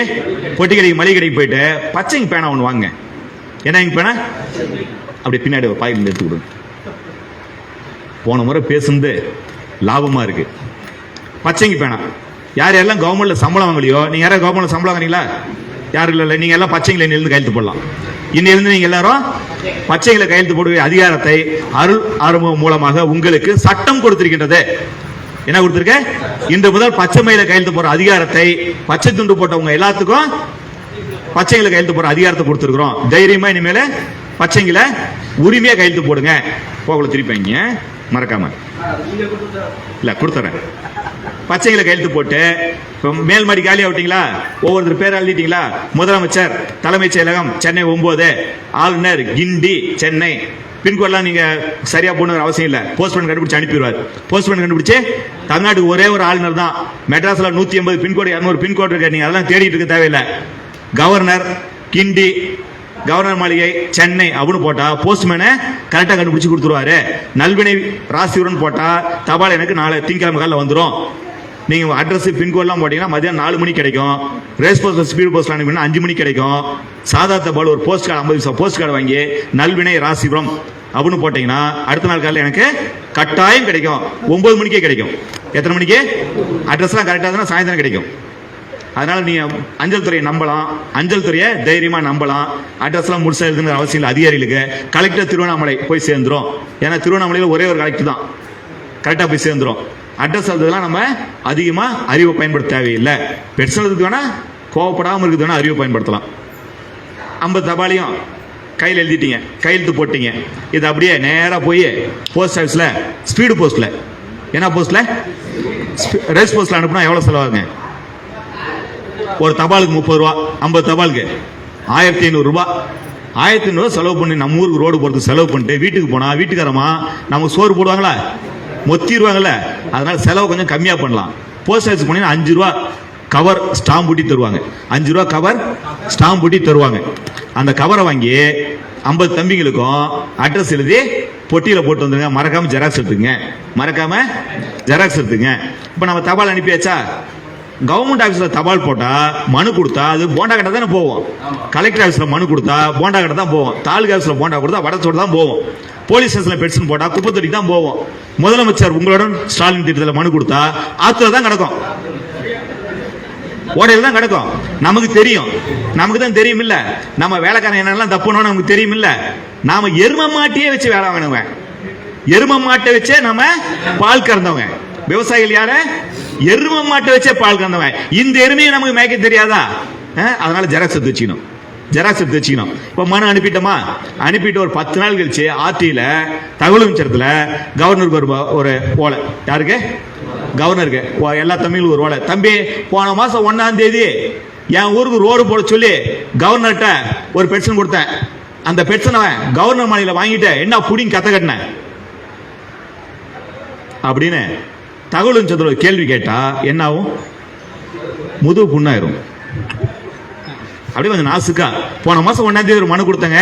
அந்த மனு தொடர்பாக தங்கள் அலுவலகத்தில் எடுக்கப்பட்ட நடவடிக்கைகள் தொடர்பான முழு கோப்பு நகலை எனக்கு தகவல் சத்துல தகவலா கொடுப்பா அப்படின்னு ஒரு மனு அனுப்புனீங்கன்னா, இப்போ உங்க பெட்சனை போன மாசம் 1ஆம் தேதி அனுப்பின பெட்சனை, போண்டா சூட போன பெட்சனை, வடகடைக்கு போன பெட்சனை, டீ கடைக்கு பொட்டணக்கடத்துக்கு போன பெட்சனை நம்மளால தேடி எடுத்து உங்களுக்கு பதில் தருவோம். உங்க பெட்சன் நடைமுறைக்கு வரும், பதில் கிடைக்கும், பதில் கட்டாயம் கிடைக்கும், கட்டாயம் கிடைக்கும். ஒருவேளை கிடைக்கல என்ன பண்ணலாம்? கிடைக்கல என்ன பண்ணலாம்? நமக்கு தான் இருந்தே இருக்கு ரோடு, வாங்க போவோம், போராட்டம் பண்ணிடலாம். பண்ணிடலாமா? பண்ணிடலாமா? அது ஒரு பக்கம் செய்வோம், பொது பிரச்சனைகளுக்கு தேவைன்னா செய்வோம். போராட்டங்கள் செஞ்சே தீரணும். போராட்டங்கள் மட்டும்தான் நம்மளைய உயிர் வாழ வைக்கும். போராடாம விட்டோம்னா நம்மளைய உயிரோட புதைச்சிருவாங்க. நீங்க பட்டா நிலம் வச்சிருக்கீங்க, விவசாயிகள் நிலம் வச்சிருக்கீங்க, இந்த நிலம் யாருக்கு சொந்தமானது? என்ன? நமக்கு சொந்தமானது, உங்களுக்கு சொந்தமானது. பட்டா இருக்கு, பத்திரம் இருக்கு, டெத் சர்டிஃபிகேட் இருக்கு, வாரிசு சர்டிஃபிகேட் இருக்கு, 10 தலைமுறை குடி இருக்கு, உங்களுக்கு சொந்தம்னு சொல்றீங்க. அரசாங்கம் புடிங்கிட்டு போகுது. ஒரே ஒரு நோட்டீஸ் பேப்பர்ல கொடுக்குறான், ஒரே ஒரு நோட்டீஸ் பேப்பர்ல கொடுக்குறான், விளம்பரத்தை பேப்பர்ல கொடுக்குறான், நம்ம காட்ட புடிங்கிட்டு போறானா இல்லையா? அப்படின்னா நிலம் நம்மளுதான், கவர்மெண்ட் தான். என்னங்க? அப்படியா? கவர்மெண்ட் தான். ஏன் நம்ம காடுங்க, நம்ம பட்டாங்க, நம்ம சொத்துங்க. கேள்வி வந்துருச்சா? நம்மளது மாதிரி அது மீசை வச்சிருக்குங்க, ஆம்பளை மாதிரி தாங்க, ஆனா ஆம்பளை இல்லைங்க. அந்த அம்மா சேரி சீலை கட்டிருக்குங்க, பெண் மாதிரி தாங்க, ஆனா பெண் இல்லைங்க. அப்படிங்கிற நிலைமையில் நம்மள வச்சுட்டு இருக்காங்க. இந்த நிலம் ஆதி காலத்துல பொது உடைமையா இருந்துச்சு, எல்லாத்துக்கும் சொந்தமா இருந்துச்சு. அதற்கடுத்து உழுபவனுக்கு இந்த நிலம் சொந்தமா இருந்துச்சு.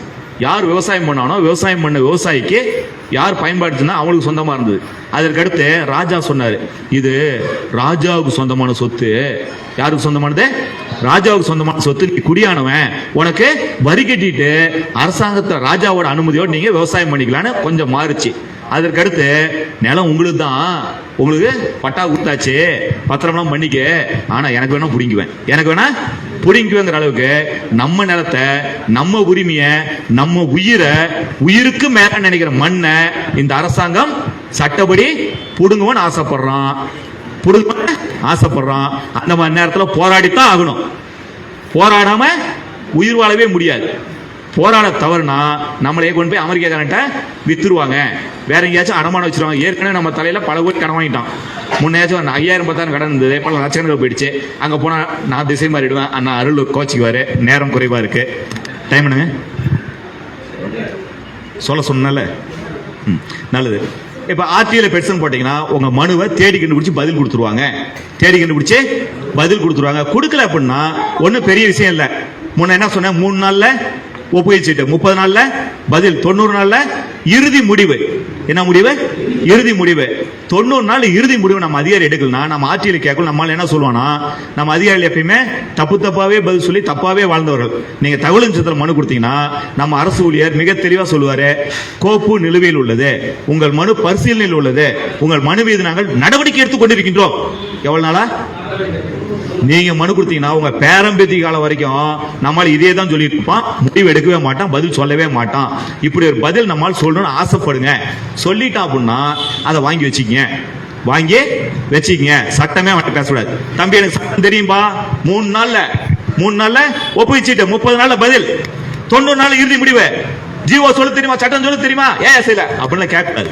அப்படிலாம் கேட்கவே கூடாது. நேர்லிங்க கேட்கக்கூடாது, தபாலிங்க கேட்கக்கூடாது. அதை ஒரு ஆர்டியில் போட்டு அவன் கொடுக்குற பேப்பரை வாங்கி வச்சுக்கணும். அவன் குடுமி கொண்டு நம்ம கிட்ட தரக்குள்ள அரசு ஊழியர், அதிகாரி, நம்ம வேலைக்கார தம்பி குடுமி கொண்டு நம்ம தலை கைகளை தரக்குள்ள என்ன பண்ணும், புடிச்சு நல்லா சிண்டை பிடிச்சி உட்கார வச்சு கும்மா குத்தணும் இல்ல.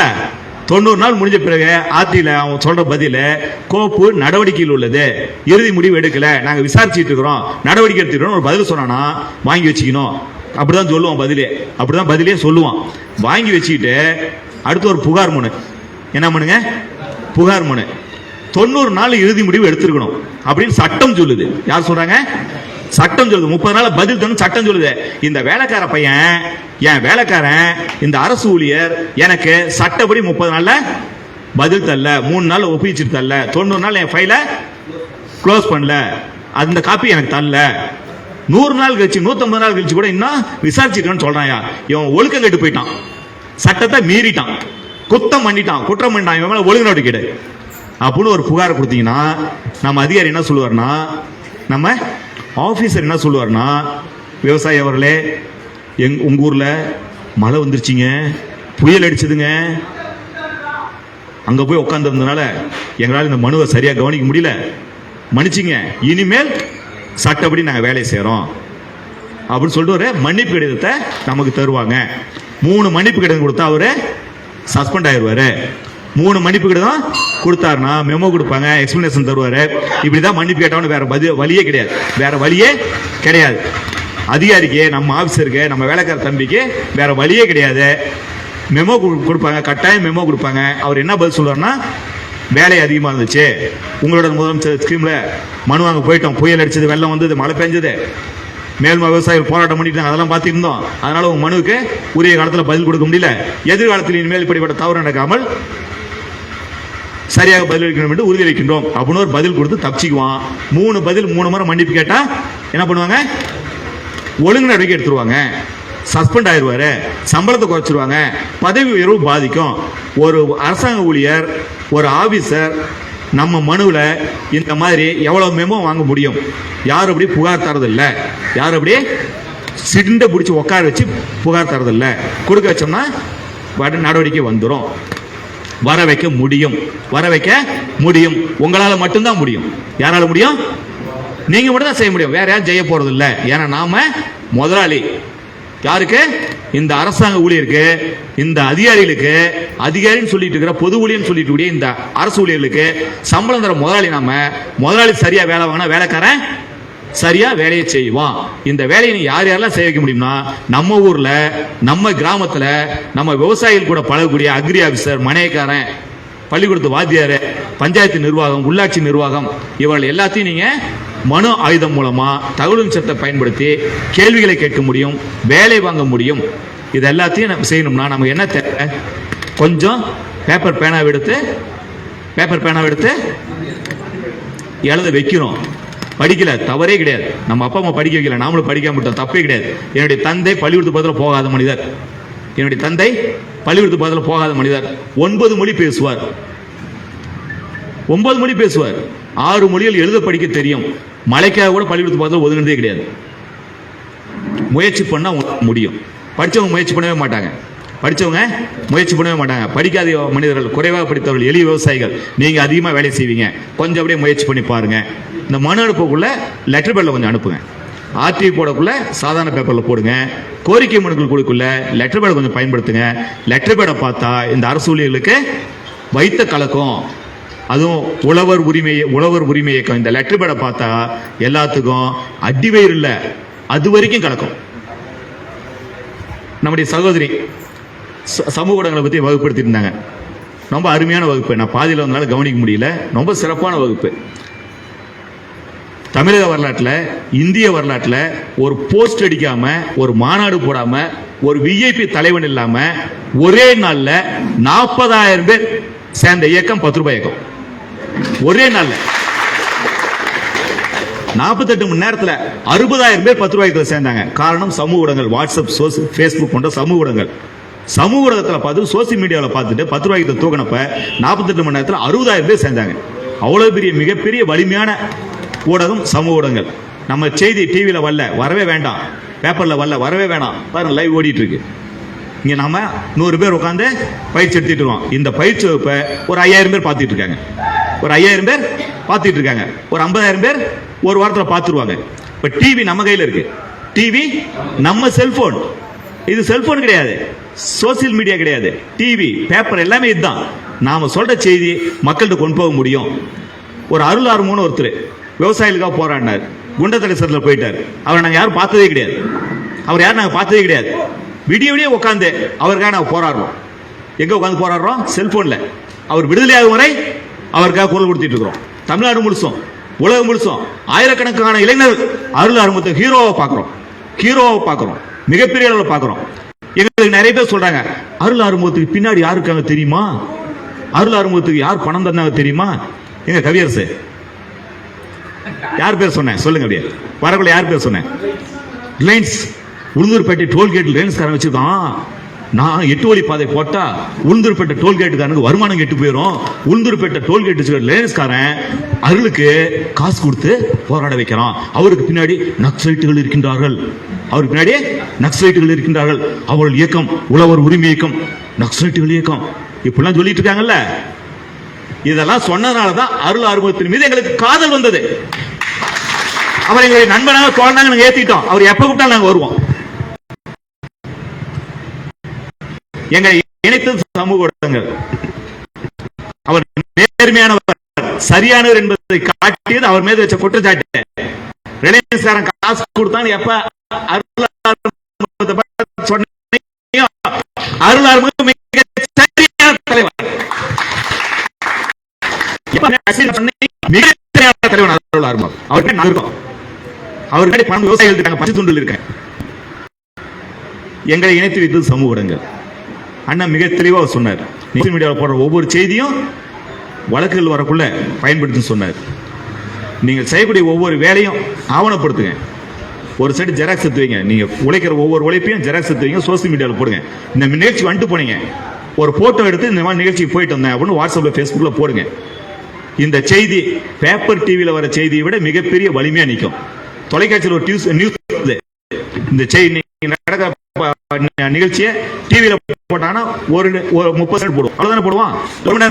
நான் ஒண்ணு விஜய் கிடையாது, நான் ஒண்ணு நடிகை கிடையாது காட்டிட்டு காணாம போறதுக்கு. நாம நின்று நிதானமா பனைமரமா வளர்ந்துருக்கவங்க, ஆலமரமா வளர்ந்துருக்கவங்க.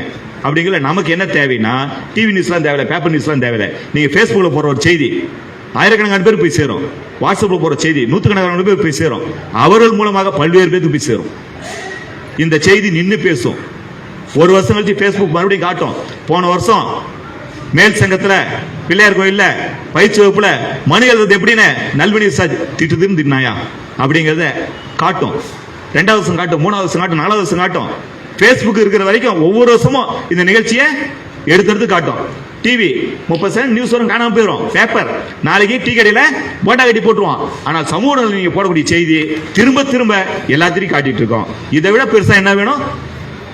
நாம் செய்யக்கூடிய வேலையை மக்களுக்கு கொண்டு போறதுக்கு பச்சை துண்டு போட்டு ஒவ்வொரு விவசாயியும், இந்தியாவில் இருக்கக்கூடிய ஒவ்வொரு விவசாயம் பார்க்கக்கூடிய ஒவ்வொரு விவசாயம் மேல் சங்கத்துல ஒரு சின்ன கிராமத்துல விவசாயிகள் உட்கார்ந்து சட்டத்தை ஆராய்ச்சி பண்ணாங்க.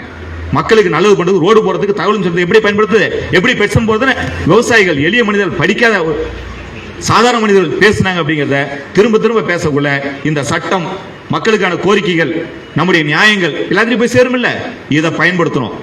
சொன்னேன் அருள் ஆறுமுகத்தை பத்தி கொஞ்சம் தவறா சொன்னாங்கன்ட்டு. இதுதான் எங்களை சேர்த்து வச்சது. நாங்க சொல்றோம் இன்னொரு முறை அருள் ஆறுமுகத்தை தொட்டீங்கன்னா, விவசாயிகளை தொட்டீங்கன்னா, விவசாயிகள் மட்டும் வரமாட்டாங்க, 10 ரூபாய்க்கு உங்களோடு வரும். தமிழ்நாடு முழுவதும் சமூக ஆர்வலர்கள், ஆட்சி ஆர்வலர்கள் விவசாயிகளோடு வருவோம், உங்க கூட வருவோம். ஏன்னா எங்களுக்கான தலைவன் நீங்க தான், விவசாயிகள் தான். எங்களுக்கு சோறு போடுற கடவுள் நீங்க தான். கம்ப்யூட்டர்ல உட்காந்து 1000 சாப்ட்வேர் உருவாக்கலாம். ஒரே ஒரு நெல்மணியை விவசாயியை தவிர வேற யாராலும் உருவாக்கிட முடியும்? எங்களுக்கு சோறு போற கடவுள் நீங்க. எல்லா அரசியலாத்தையும் சொல்லிக்கிறோம் நானும் ஒரு விவசாயி தான். முடிக்கக்குள்ள நானும் சொல்றேன் நானும் ஒரு விவசாயி தான். என்ன சிக்கல்னா, எனக்கு களை வெட்ட தெரியாதுங்க, களை கொத்து பிடிக்க தெரியாதுங்க, மண்வெட்டி பிடிக்க தெரியாதுங்க, இளநீ எந்த செடியில் விளையுதுன்னு கேட்பாங்க. எல்லா பயிலும் சொல்லிக்கிறோம் விவசாயின மைக்க கொடுத்துட்டீங்க, அப்புறம் நானும் சொல்லிக்கணுமா வேணாமா? இவ்வளவு நேரம் உண்மையை பேசிட்டு இருந்தேன், முடிக்கக்குள்ளாச்சும் ஒரு பொய் பேசி முடிக்கணும் இல்ல? தமிழக அரசியல், இந்திய அரசியல பொய் பேசலன்னா மைக்க கொடுத்தே வேஸ்டா போயிரும் இல்ல? 3 தலைமுறைக்கு முன்பு நான் விவசாய குடும்பத்தை சார்ந்தவன். என் தாத்தன் விவசாயி, என்னுடைய மாமனார் விவசாயி, நான் விவசாய குடும்பத்தை சார்ந்தவன். களை குத்து பிடிக்காத, மண் குத்து பிடிக்க தெரியாத விவசாயி. விவசாயிகளுடைய பிரச்சனை விவசாயிகள் பிரச்சனையாக இந்த உலகம் பார்க்கின்றது. இங்க பெரிய சாபத்தீடு என்னன்னா, நடிகையோட பிரச்சனை இந்த உலகமே அவன் சொந்த பிரச்சனையா பார்க்குது. நடிகனோட பிரச்சனை ஒவ்வொருத்தரும் தான் குடும்ப பிரச்சனையா பார்க்கறான். ஆனா விவசாயிகள் பிரச்சனை வரக்குள்ள அது விவசாயிகள் பிரச்சனைங்க. மேல்மா விவசாயி அவங்க போராடிட்டு போறாங்க. ஏதோ திருவண்ணாமலை மாவட்டத்தில் மேல்மான ஒரு கிராமம் சிப்காட் வருதான், யாரோ அருள் அருமுக பச்சை துண்டு போட்ட ஒரு 100 பேத்துக்கு அது பிடிக்கல, ஏதோ அவங்களுக்கு அவங்க காட்டை காப்பாத்திக்க போராடுறாங்க. பரந்தூர் விமான நிலையம் விமானம் வந்து இறங்குச்சுன்னா எங்களுக்கு சோத்துக்கு வருங்க. விமானம் வந்தா தாங்க இந்த நாடு வளருங்க. வளர்ச்சிய நக்சலைட்டுங்க தடுக்கிறாங்க. அது விவசாயிகள் பிரச்சனை அப்படின்னு நினைக்கிறாங்க. விவசாயிகள் பிரச்சனை கிடையாது. விவசாயிகள் பிரச்சனை என்பது சோறு யார் யாரெல்லாம் திங்கிறானோ, சோத்துல யார் யாரெல்லாம் கை வைக்கிறானோ அத்தனை பேருடைய பிரச்சனை விவசாய பிரச்சனை. விவசாயிகளுக்கு ஒரு பிரச்சனை ஒட்டுமொத்த சமுதாயம் கிளர்ந்து வர வேண்டும். ஆனால் இங்க எப்படி சாபத்தீடு அது இல்லாமல் இருக்கின்றது. ஆனால் மாற்றுவோம். மாற்றம் ஒன்றே மாற்றம் இல்லாதது. விவசாயிகளோடு படித்த நாங்கள் இருக்கின்றோம். தமிழ்நாடு முழுவதும் இருக்கக்கூடிய தகவல் ஆர்வலர்கள், சமூக ஆர்வலர்கள் 8 லட்சம் பேர் இருக்கக்கூடிய 10 ரூபாய் இயக்கம் போன்றவர்கள் அருள் அறிமுகத்தோடு உங்களோடு இந்த பச்சை துண்டுகளோடு உங்களோடு இருக்கின்றோம். தொடர்ந்து போராடுங்கள். சட்ட ஆயுதம் ஏந்தி போராடுங்கள். வெற்றி விவசாயிகள் தரப்பில் தான் இருக்கும். நியாயம்தான் சட்டம். நியாயம் வெற்றி பெறும். நன்றி, வணக்கம்.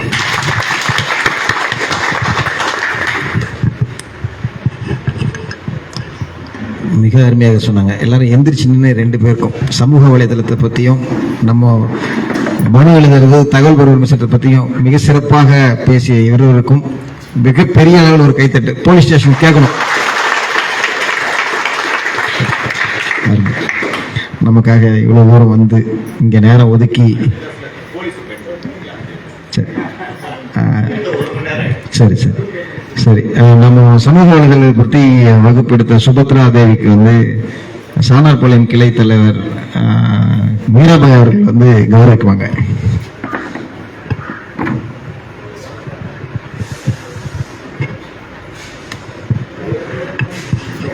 உட்காந்துக்குங்க. பெரிய கரகோஷங்கள் கொடுங்க அவங்களுக்கு. போடுங்க போட்டோ.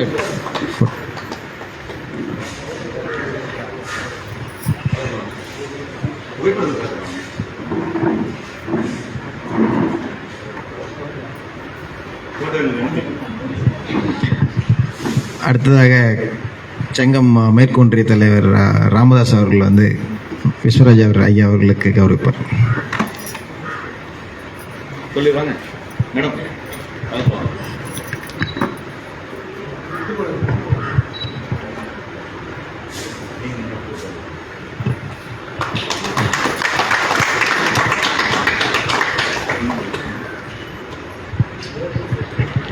சரி, நன்றி.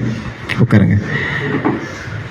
மிக அருமையாக வந்து மனு எழுதுதல், தகவல் பெற உரிமை சட்டம், அதுக்கு பிறகு எப்படி நீங்க மனு எழுதுறதை பத்தி சொன்னாரு. நம்ம ஃபாரஸ்ட் கோவிந்தன் ஒருத்தருக்காரு தெரியுங்களா, மேல்சங்கம். அவர்கிட்ட என்ன எப்படி முதல்ல தெரியும் கேட்டு பாருங்க. தகவல் பெறும் உரிமை சட்டத்தின் மூலமாக குரங்கு பிடிக்க வச்சான். அவரை குரங்கு பிடிக்க வச்சுங்க. நிஜம் சிரிப்பதற்கு அல்ல. ஏன் நெல்லுக்கல்ல குரங்கு தினமும் வந்து நெல்லு பயிரை பிச்சு பிச்சு திணிச்சு நான் மாவட்ட ஆட்சியருக்கு ஒரு புகார் தெரிவித்தேன். என்னுடைய நெல் கல்லில் வந்து தொடர்ச்சியாக குரங்கு வந்து நெல் சேதப்படுத்துது. நான் உங்ககிட்ட நிவாரணம் கேட்கல, இந்த குரங்கு என் நெல் பயிரை சேதப்படுத்தாம பண்ணணும் அப்படின்னு சொல்லிட்டு ஒரு புகார் தெரிவித்தேன். அந்த புகார் தெரிவிச்சுட்டு எந்த நடவடிக்கை அவங்ககிட்ட இல்லை. 1 மாசம் கழிச்சு இவர் சொன்ன மாதிரி என்னுடைய மனு எங்க போண்டா கடைக்கு போயிட்டுமோன்னு பயத்துல ஒரு தகவல் பெறும் உரிமை சட்டம் எழுதி ஏற்கனவே 1 மாசத்துக்கு முன்னாடி அனுப்பின மனுவையும் பின்னாடியே வச்சு அட்டாச் பண்ணி அனுப்பினேன். தகவல் பெறும் உரிமை சட்டத்தின் கீழ் வனத்துறை அலுவலகத்திலிருந்து குரங்கு பிடிக்கிற அந்த பொட்டி எடுத்துட்டு நம்ம நிலத்துக்கு வந்துட்டாங்க. வந்துட்டு ஒரு வாரம் வச்சு குரங்கு பிடிக்கிறதா பாவனை பண்ணி அதுக்கப்புறமா 1 வாரம் நாங்கள் கஷ்டப்பட்டேங்க, எங்களால் குரங்கு பிடிக்க முடியலங்க, தயவு செஞ்சு ஒரு கையெழுத்து போடுங்க குரங்கு பிடிச்சிட்டோன்னு சொல்லி அம்மா கிட்ட கையெழுத்து வாங்கிட்டு தான் அங்கிருந்து போனாங்க. நம்புற மாதிரி இருக்கா? நடந்தது. குரங்கு பிடிச்சது எவ்வளவு ஒரு வேடிக்கையான விஷயம் நடந்தது. நம்மளால முடியும். ஆர்டிஐங்கிற ஆயுதத்துக்கு அவ்வளோ விஷயங்கள் இருக்குது. என்னால ஒரு தெருவு நடந்து போயிட்டு இருக்கிறேன்னா எனக்கு நல்லது கண்ணில் படுதோ இல்லையோ, அங்க என்ன தவறு தான் படும். நான் இருந்த தெருவில் திடீர்னு ஒரு நாள் ஒரே ஒரு கம்பி மட்டும் அதிகமாக இருந்துச்சு. கரண்ட் கம்பத்தில் 3 லைன் இருக்கும், ஒரு எர்த்து இருக்கும். 5ஆவதா ஒரு லைன் இருந்துச்சு. ஒரு தெருவில் மட்டும் இருந்துச்சு. இது என்னது, ஒரு திடீர்னு ஒன்று மட்டும் இருக்குதே, சந்தேகம். உடனே ஒசூர் நகராட்சியில் நான் வந்து புகார் தெரிவிக்கிறேன். இந்த மாதிரி ஒன்று மட்டும் இருக்குது அப்படின்றதுதான் என்னுடைய சந்தேகம். ஆர்டிஐல கேட்குறேன், இந்த வார்டில் கடைசியா என்னென்ன வேலைகள்லாம் செஞ்சீங்க, இந்த மின்கம் சம்பந்தமா என்னென்ன வேலைகள்லாம் செஞ்சீங்கன்னு சொல்லிட்டு ஒரு ஆர்டிஐ போடுறேன். அந்த ஆள் என்ன ஞாபகத்தில் இருந்தாரு தெரியல, அப்படியே ஸ்கெட்ச் போட்டு இந்த தெருவில் இந்தந்த கம்பத்துல இத்தனை மின் விளக்குகள் போட்டுக்கிறேன்னு சொல்லி அவர் அமிச்சிட்டார். அவருக்கு ரிட்டையர் ஆகி போற பொழுது மொத்தத்தையும் அமிச்சிட்டார். அதை எடுத்துட்டு போய் பார்த்தா ஒரு கம்பத்திலையும் ஒரு லைட் கூட இல்லை. உடனே ஒரு மீடியாவை கூப்பிட்டு, அவர் நமக்கு தெரிஞ்ச நண்பர், அவரை கூப்பிட்டு நாங்கள் அவரும் நானும் போயிட்டு எல்லா தெருவிலையும் சொன்னதெல்லாம் இது பண்ணிட்டு, எந்த தெருவிலும் அவன் போடல. 85 மின் விளக்கு போட்டதாக கணக்கு அதுல இருக்குது, ஆனா ஒரு மின் விளக்கு கூட போடல. அப்போ அந்த புகார் திரும்ப புகாரா தெரிவிச்ச உடனே அடுத்த நாளே வந்துட்டு எல்லா இதுலயும் வந்து லைட் போட்டான். எப்படி போட்டான், ஒரே ஒரு இதுக்கு மட்டும்தான் அந்த ஈபி போடுவான் பாத்தீங்களா, அந்த அலுமினியம் கம்பி போட்டுக்கிறான். மீதி தெருக்கள்ல என்ன பண்ணான், வீட்டுல மாட்டுறோம்ல அந்த மோல்டட் கேபிள், அதை வச்சு எல்லாத்தையும் போட்டு முடிச்சுட்டு போனான். சரி போட்டுட்டீங்க, ரொம்ப சந்தோஷம். எதுக்காக மோல்டட் கேபிள் போட்டுக்கிறேன், மோல்டட் கேபிளுக்கு அவனுக்கு வந்து காசு கொடுத்துருப்பான், அப்படி ஒரு இதுலயே கிடையாது. அதுக்கு சென்னையில வந்து உள்ளாட்சிகள் முறை மன்றம், ஆம்புட்ஸ்மன் ஒன்று சொல்லுவாங்க, உள்ளாட்சியில் நடக்கக்கூடிய வீடியோ கூட சொல்ற நடவடிக்கை எடுக்கலன்னா இவங்களுக்கு மேல உள்ளாட்சிகள் முறை மன்றம் இருக்கு. அவர்களுக்கு ஒரு 5 ரூபாய் ஸ்டாம்ப் போட்டு ஒரு புகார் அனுப்பிச்சேன். அங்க வந்து என்ன கூப்பிட்டு விசாரிச்சாங்க. விசாரிச்ச உடனே அங்கிருந்து ஒரு ஆர்டர் போட்டாங்க, நீ இன்னும் 1 மாசத்துக்குள்ளார எல்லா இதுவும் மாத்திரணும்னு சொல்லி எல்லா தெருவுக்கும் அந்த இபி லைனோட இதை இழுத்து போட்டாங்க. இது ஆர்டிஐ மூலமாக சாத்தியமானது. இந்த நிறைய விஷயங்கள் இருக்குது. ஆர்டிஐ நான் நிறைய எழுதியிருக்கிறேன். ஆனா ஆர்டிஐக்காகவே தன்னுடைய முழு நேரத்தை அர்ப்பணிச்சிட்டு இருக்கிறவரோட வாயில இதை சொன்னாதான் சிறப்பாக இருக்கணும் அப்படிங்கிறதுக்காக தான் அவரையே எப்படியாவது வர வைக்கணும் அப்படின்னு சொல்லி வர வச்சு இன்னைக்கு இந்த கூட்டம் மிக சிறப்பாக நடந்தது. இவர் சொல்லுவார், நான் வாரத்துல வந்து 2 நாளைக்கு தான் வேலை செய்வேன், ஆனா உங்களுக்கு எப்ப என்னால வரணும்னு. என்னடா இப்படி சொல்றாரு, அப்ப இந்த 2 நாள்லயே பார்த்து கூப்பிடணும்ன்றதுக்காக, சனிக்கிழமையே கூப்பிடணுன்றதுக்காக தான் 2-3 வாரமாக தள்ளி வந்து இன்னைக்கு இந்த கூட்டம் வந்து மிக சிறப்பாக நடந்தது. ஓரளவுக்காவது உங்களுக்கு தெரிஞ்சிருக்கும்னு நினைக்கிறேன். இந்த தெரிஞ்சதை நம்ம வாட்ஸ்அப் குழு உருவாக்கி இருக்கிறோம். உங்க ஊர்ல இருக்கிற பிரச்சனைக்கு புகார் எழுதுறதுக்கும், உங்க ஊர்ல இருக்கக்கூடிய பிரச்சனைக்காக தகவல் பெற உரிமை சட்டத்தை பயன்படுத்துறதுக்கும் உங்களுக்கு விருப்பம் இருந்தால் நீங்க அந்த குழுல இந்த மாதிரி பிரச்சனை இருக்குது அப்படின்னு சொல்லி சொல்லுங்க. நாம வந்து எப்படி அதை அடுத்து கொண்டு போறது அப்படிங்கிற வழிகாட்டுதல் வந்து உங்களுக்கு பண்ணுவோம். சரிங்களா? வேற யாராவது ஏதாவது கருத்துக்கள், இவர் மனுக்கள் பத்தி பேசினாரு, தகவல் பெற உரிமை சட்டத்தை பத்தி பேசினாரு, வேற ஏதாவது உங்களுக்கு கேள்விகள் ஏதாவது இருந்தால் அவர்கிட்ட நீங்க கேட்கலாம். கேள்விதான் இருக்கா?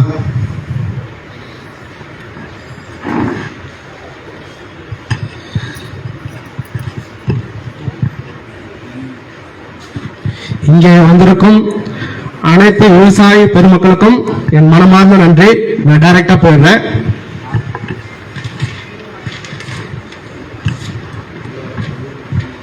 ஐயா, எப்பவுமே இந்த மனு எழுதும் போது வந்து பார்த்தீங்கன்னா, நான் படிச்சவன் அப்படின்னு சொன்னாதான் அவங்க மனுவை திருப்பி ரிட்டர்ன் பண்ணுவாங்க நான் நினைக்கிறேன். இந்த தகவல் பெற உரிமை சட்டம் 2005 பிரிவு, இதை நான் யூடியூப்ல தான் பார்த்தேன், எனக்கு தெரியாது, அறிவு இல்லை. பட் யூடியூப் பார்த்தா நான் உங்ககிட்ட இப்ப கேட்கிறேன், அந்த ஹெட்லைன்ல நம்ம கொடுக்கணுமா? அதாவது எப்படின்னா, இப்ப ஃபர்ஸ்ட் இது பண்றோம் அப்படின்னு சொன்னாக்கா 6/1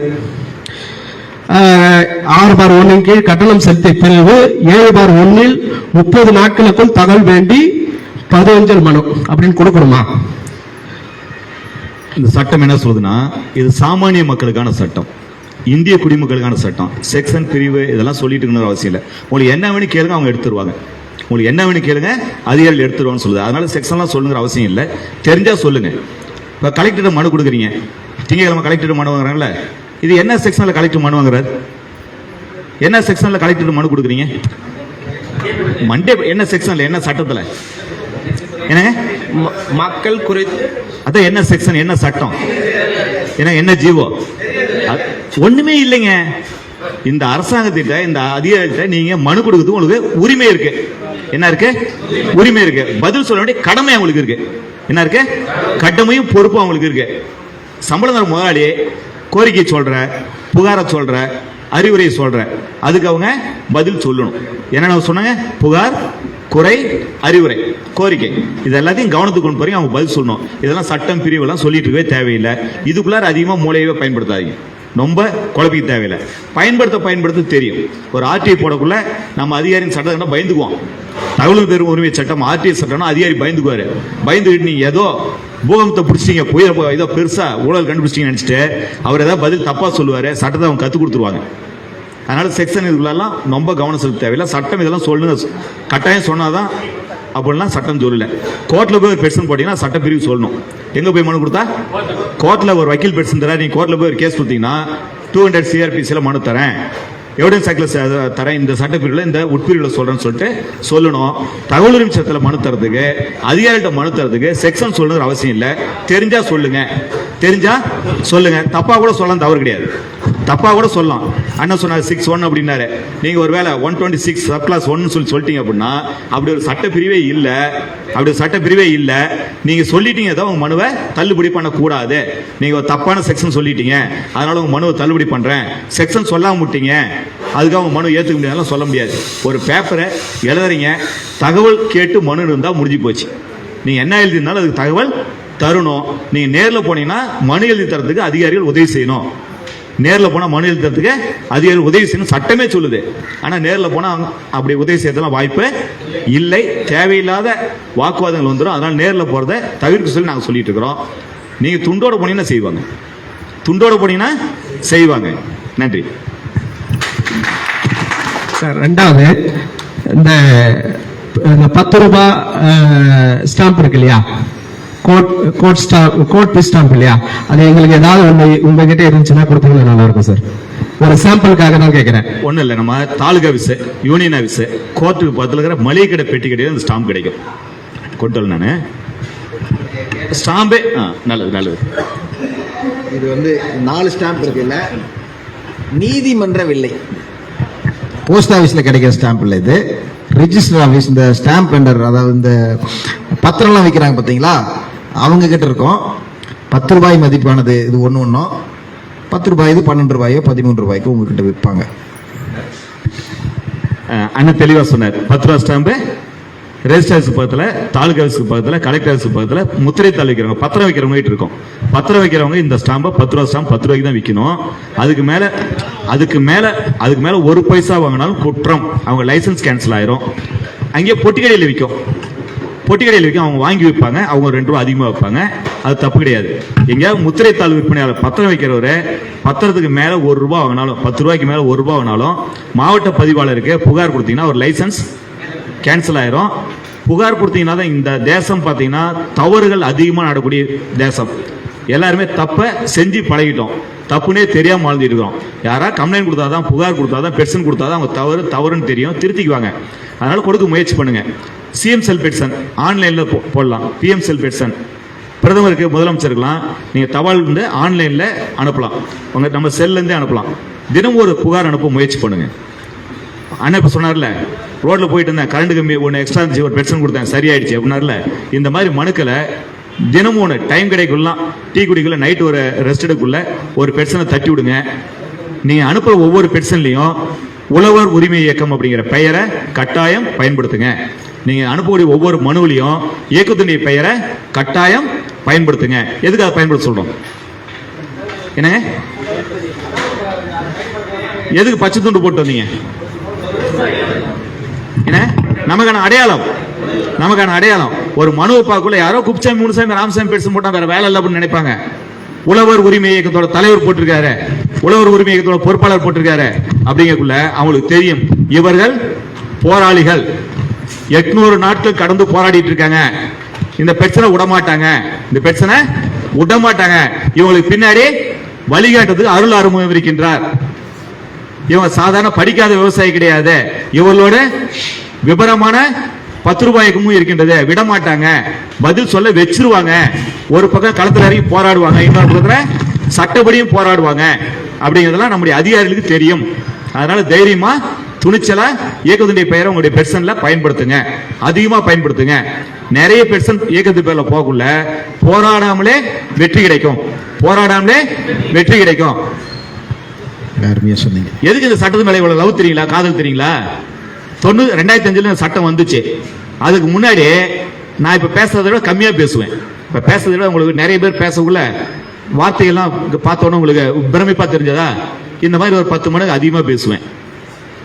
யாராவது போலீஸ்காரன் திட்ட ஆரம்பிச்சுன்னா அவன் மீசி எடுத்தாதான் மைக்கு ஆஃப் பண்ணுவேன், அது வரைக்கும் திட்டுவேன்.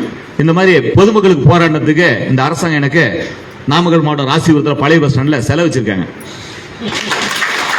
அப்படின்னு நினைக்கிறீங்களா? அருள் அருமுத்து செலவு வச்சா எனக்கு வைப்பாங்க. அவருக்கு என்ன கிடைச்சது? குண்டாஸ் கிடைச்சதா?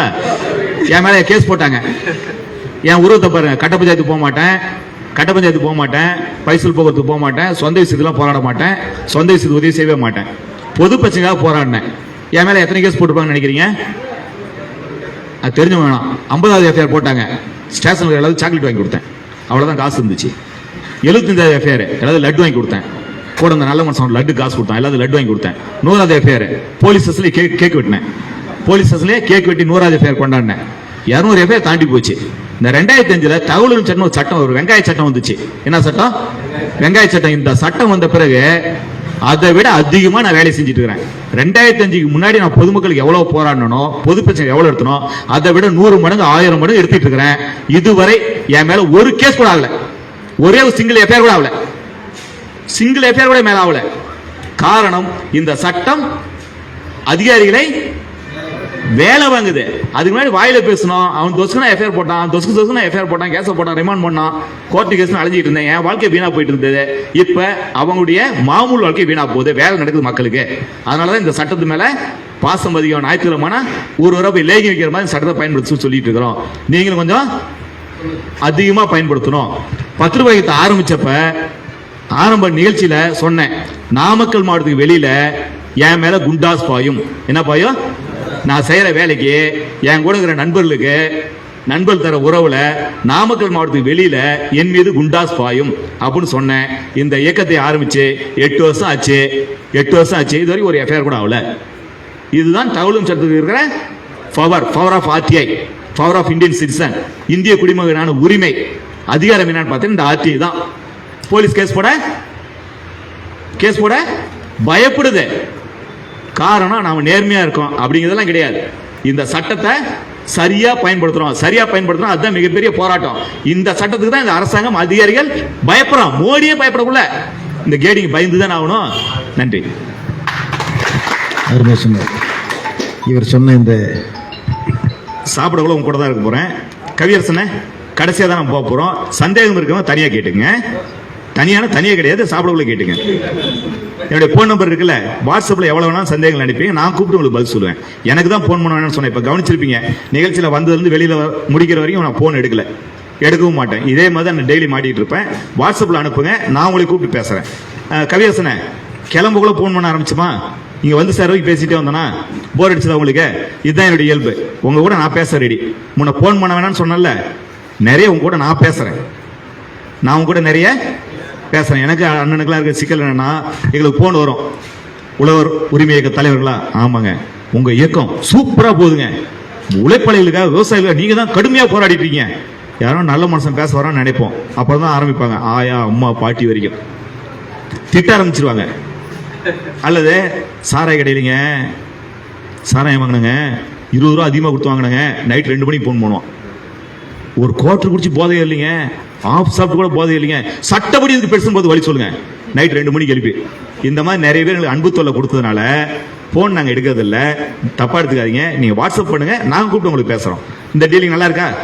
இந்த டீலிங் நல்லா இருக்கா? நிறைய டவுட் கேளுங்க, சரி பண்ணுவோம். இந்த தேசத்தை சரி செஞ்சே ஆகணும். சரி செய்யணும்னா தட்டுனாதான் கதவு திறக்கும். தட்டுங்கள் திறக்கப்படும், கேளுங்கள் கொடுக்கப்படும். ஒரு கணத்துல அறிஞ்ச மறு கணத்தை காட்ட சொன்ன ஜீசஸே சொல்லியிருக்காரு. எல்லா கடவுளும் தட்ட சொல்லியிருக்காங்க, மணி அடிக்க சொல்லியிருக்காங்க. மணி அடிச்சாதான் சாமியே வரம் கொடுக்குது. இந்த ஆசாமிகளை சட்டப்படி தட்டுவோம். உங்க கூட நாங்க இருக்கோம். நிறைய சந்தேகங்கள் கேளுங்க. அருமை. அவர் சொன்ன இந்த மனு எழுதுறதும், தகவல் பெற உரிமை சட்டமும், உழவர் உரிமை இயக்கத்தில் இது வரைக்கும் நம்ம வச்சுட்டு இருக்கிற பொக்கிஷங்கள் இதெல்லாம். சரிங்களா? இது ஒரே ஒரு அருள் ஆர்வம் எடுத்த இந்த 2 வருஷத்துல எடுத்த வேலைகள். ஒவ்வொருத்தரும் பயன்படுத்த ஆரம்பிச்சோன்னா எவ்வளோ இருக்குன்னு பார்த்துக்கோங்க. இதில் நிறைய விஷயங்கள் நடந்திருக்குது. சரிங்களா? இந்த மாதிரி ஒவ்வொரு கிளைக்கும் ஒரு ஃபைல் நீங்கள் கொண்டு வந்து வைக்கணும். நம்ம அலுவலகத்தில் எந்த நீங்கள் ஒரு புகார் தெரிவித்தாலும் அந்த புகாரினுடைய நகலை நீங்கள் உங்கள் கிளையினுடைய மேலே கிளையினுடைய பேர் எழுதி ஒரு ஃபைலை கொண்டு வந்து நம்ம அலுவலகத்தில் வச்சுருங்க. திருவண்ணாமலையில் இருக்கிறவங்களுக்கு நம்ம முடிஞ்ச வரைக்கும் அங்கேயே ஏதாவது ஒரு அலுவலகம் நம்ம கிராமத்தில் ஏதாவது ஒன்று பார்க்கலான்னு யோசிச்சுட்டு இருக்கு. இந்த செங்கம் சுற்றி இருக்கிறவங்க, செங்கம், புதுப்பாளையம் எல்லாமே வந்து நம்ம செங்கம் அலுவலகத்தில் ஒவ்வொரு கிளைக்கும் ஒரு ஃபைல் கொண்டு வந்து வச்சிருங்க. அந்த ஃபைலில் ஒவ்வொரு புகார் தெரிவிக்கும் போதும் அந்த புகார் மனு வரணும். தகவல் பெறும் உரிமை சட்டம் வந்து எல்லாமே வந்து நம்ம அலுவலகத்துக்கு வர மாதிரி போட்டுருங்க. ஏன்னா அது வந்துச்சு அப்படின்னா உங்களுக்கு தகவல் தெரிவிப்போம், இல்லை வாட்ஸ்அப்பில் எடுத்து அனுப்புகிற மாதிரி நம்ம பண்ணிக்கலாம். நம்ம லெட்டர் பேட் வந்து நம்ம அலுவலகத்தினுடைய முகவரிக்கு தான் இருக்கும். சரிங்களா? அதனால இந்த மாதிரி அடுத்த வருஷத்துக்கு ஒவ்வொரு கிளைக்குமே வந்து இந்த மாதிரியான ஃபைல் ரொம்ப இருக்கணும் அப்படிங்கிறதுக்காக தான் நான் இதை உங்களுக்கு எடுத்துட்டு வந்தேன். இந்த மாதிரி இன்னும் நிறைய இருக்கு. இதுக்கு முன்னாடி நான் உழவர் உரிமைக்கு ஆரம்பிக்கிறதுக்கு முன்னாடி நான் எழுதிய ஆர்டிஐலாம் இதை விட இன்னும் அதிகமாக இருக்குன்னு வச்சுக்கோங்களேன். நிறைய காரியங்கள் சாதிக்க முடியும். சரிங்களா?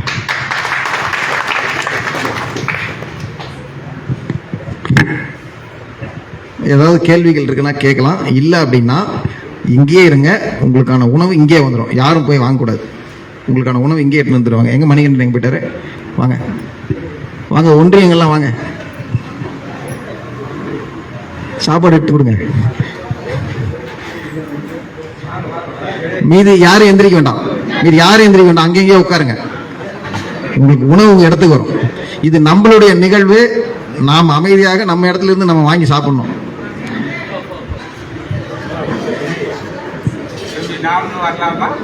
யாரும் எந்திரிக்க கூடாது. எல்லாருமே முக்கியமானவர்கள் தான். சரிங்களா?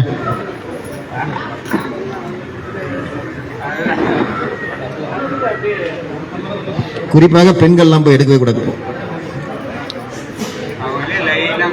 ஆமா, வரிசையா முன்னாடி இருந்து கொடுங்க, நடுவில் கொடுக்காதீங்க. இப்ப சாப்பாடு போடுறவங்க மட்டும் ஒரு 2 பேர் 3 பேர் போடுற மாதிரி பாருங்க. அன்னகை ஒண்ணுதான் இருக்கா?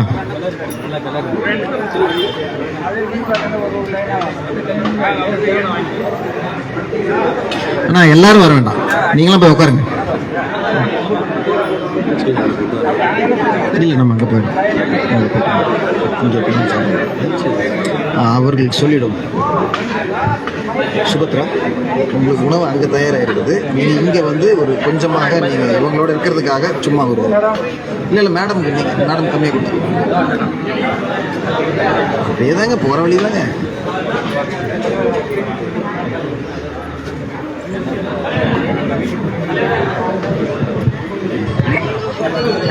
நீங்கள் வந்து சும்மா ஒரு இருக்கிறன்றதுக்காக ஒரு 2 வாய்க்கு இங்கே சாப்பிடுங்க. உணவு வந்து தனியாக வந்து தான் நீங்கள் 2 பேருமே வந்து நீங்கள் சும்மா நம்ம வந்து சாப்பிடுறோம். நீங்கள் இங்கே இருக்கிறதுக்கு இருக்கிறமேன்றதுக்காக தனியாக நான் கொஞ்சம் சும்மா அது இது ஒரு 10 கார்டு இதுதான் சொல்றேன்.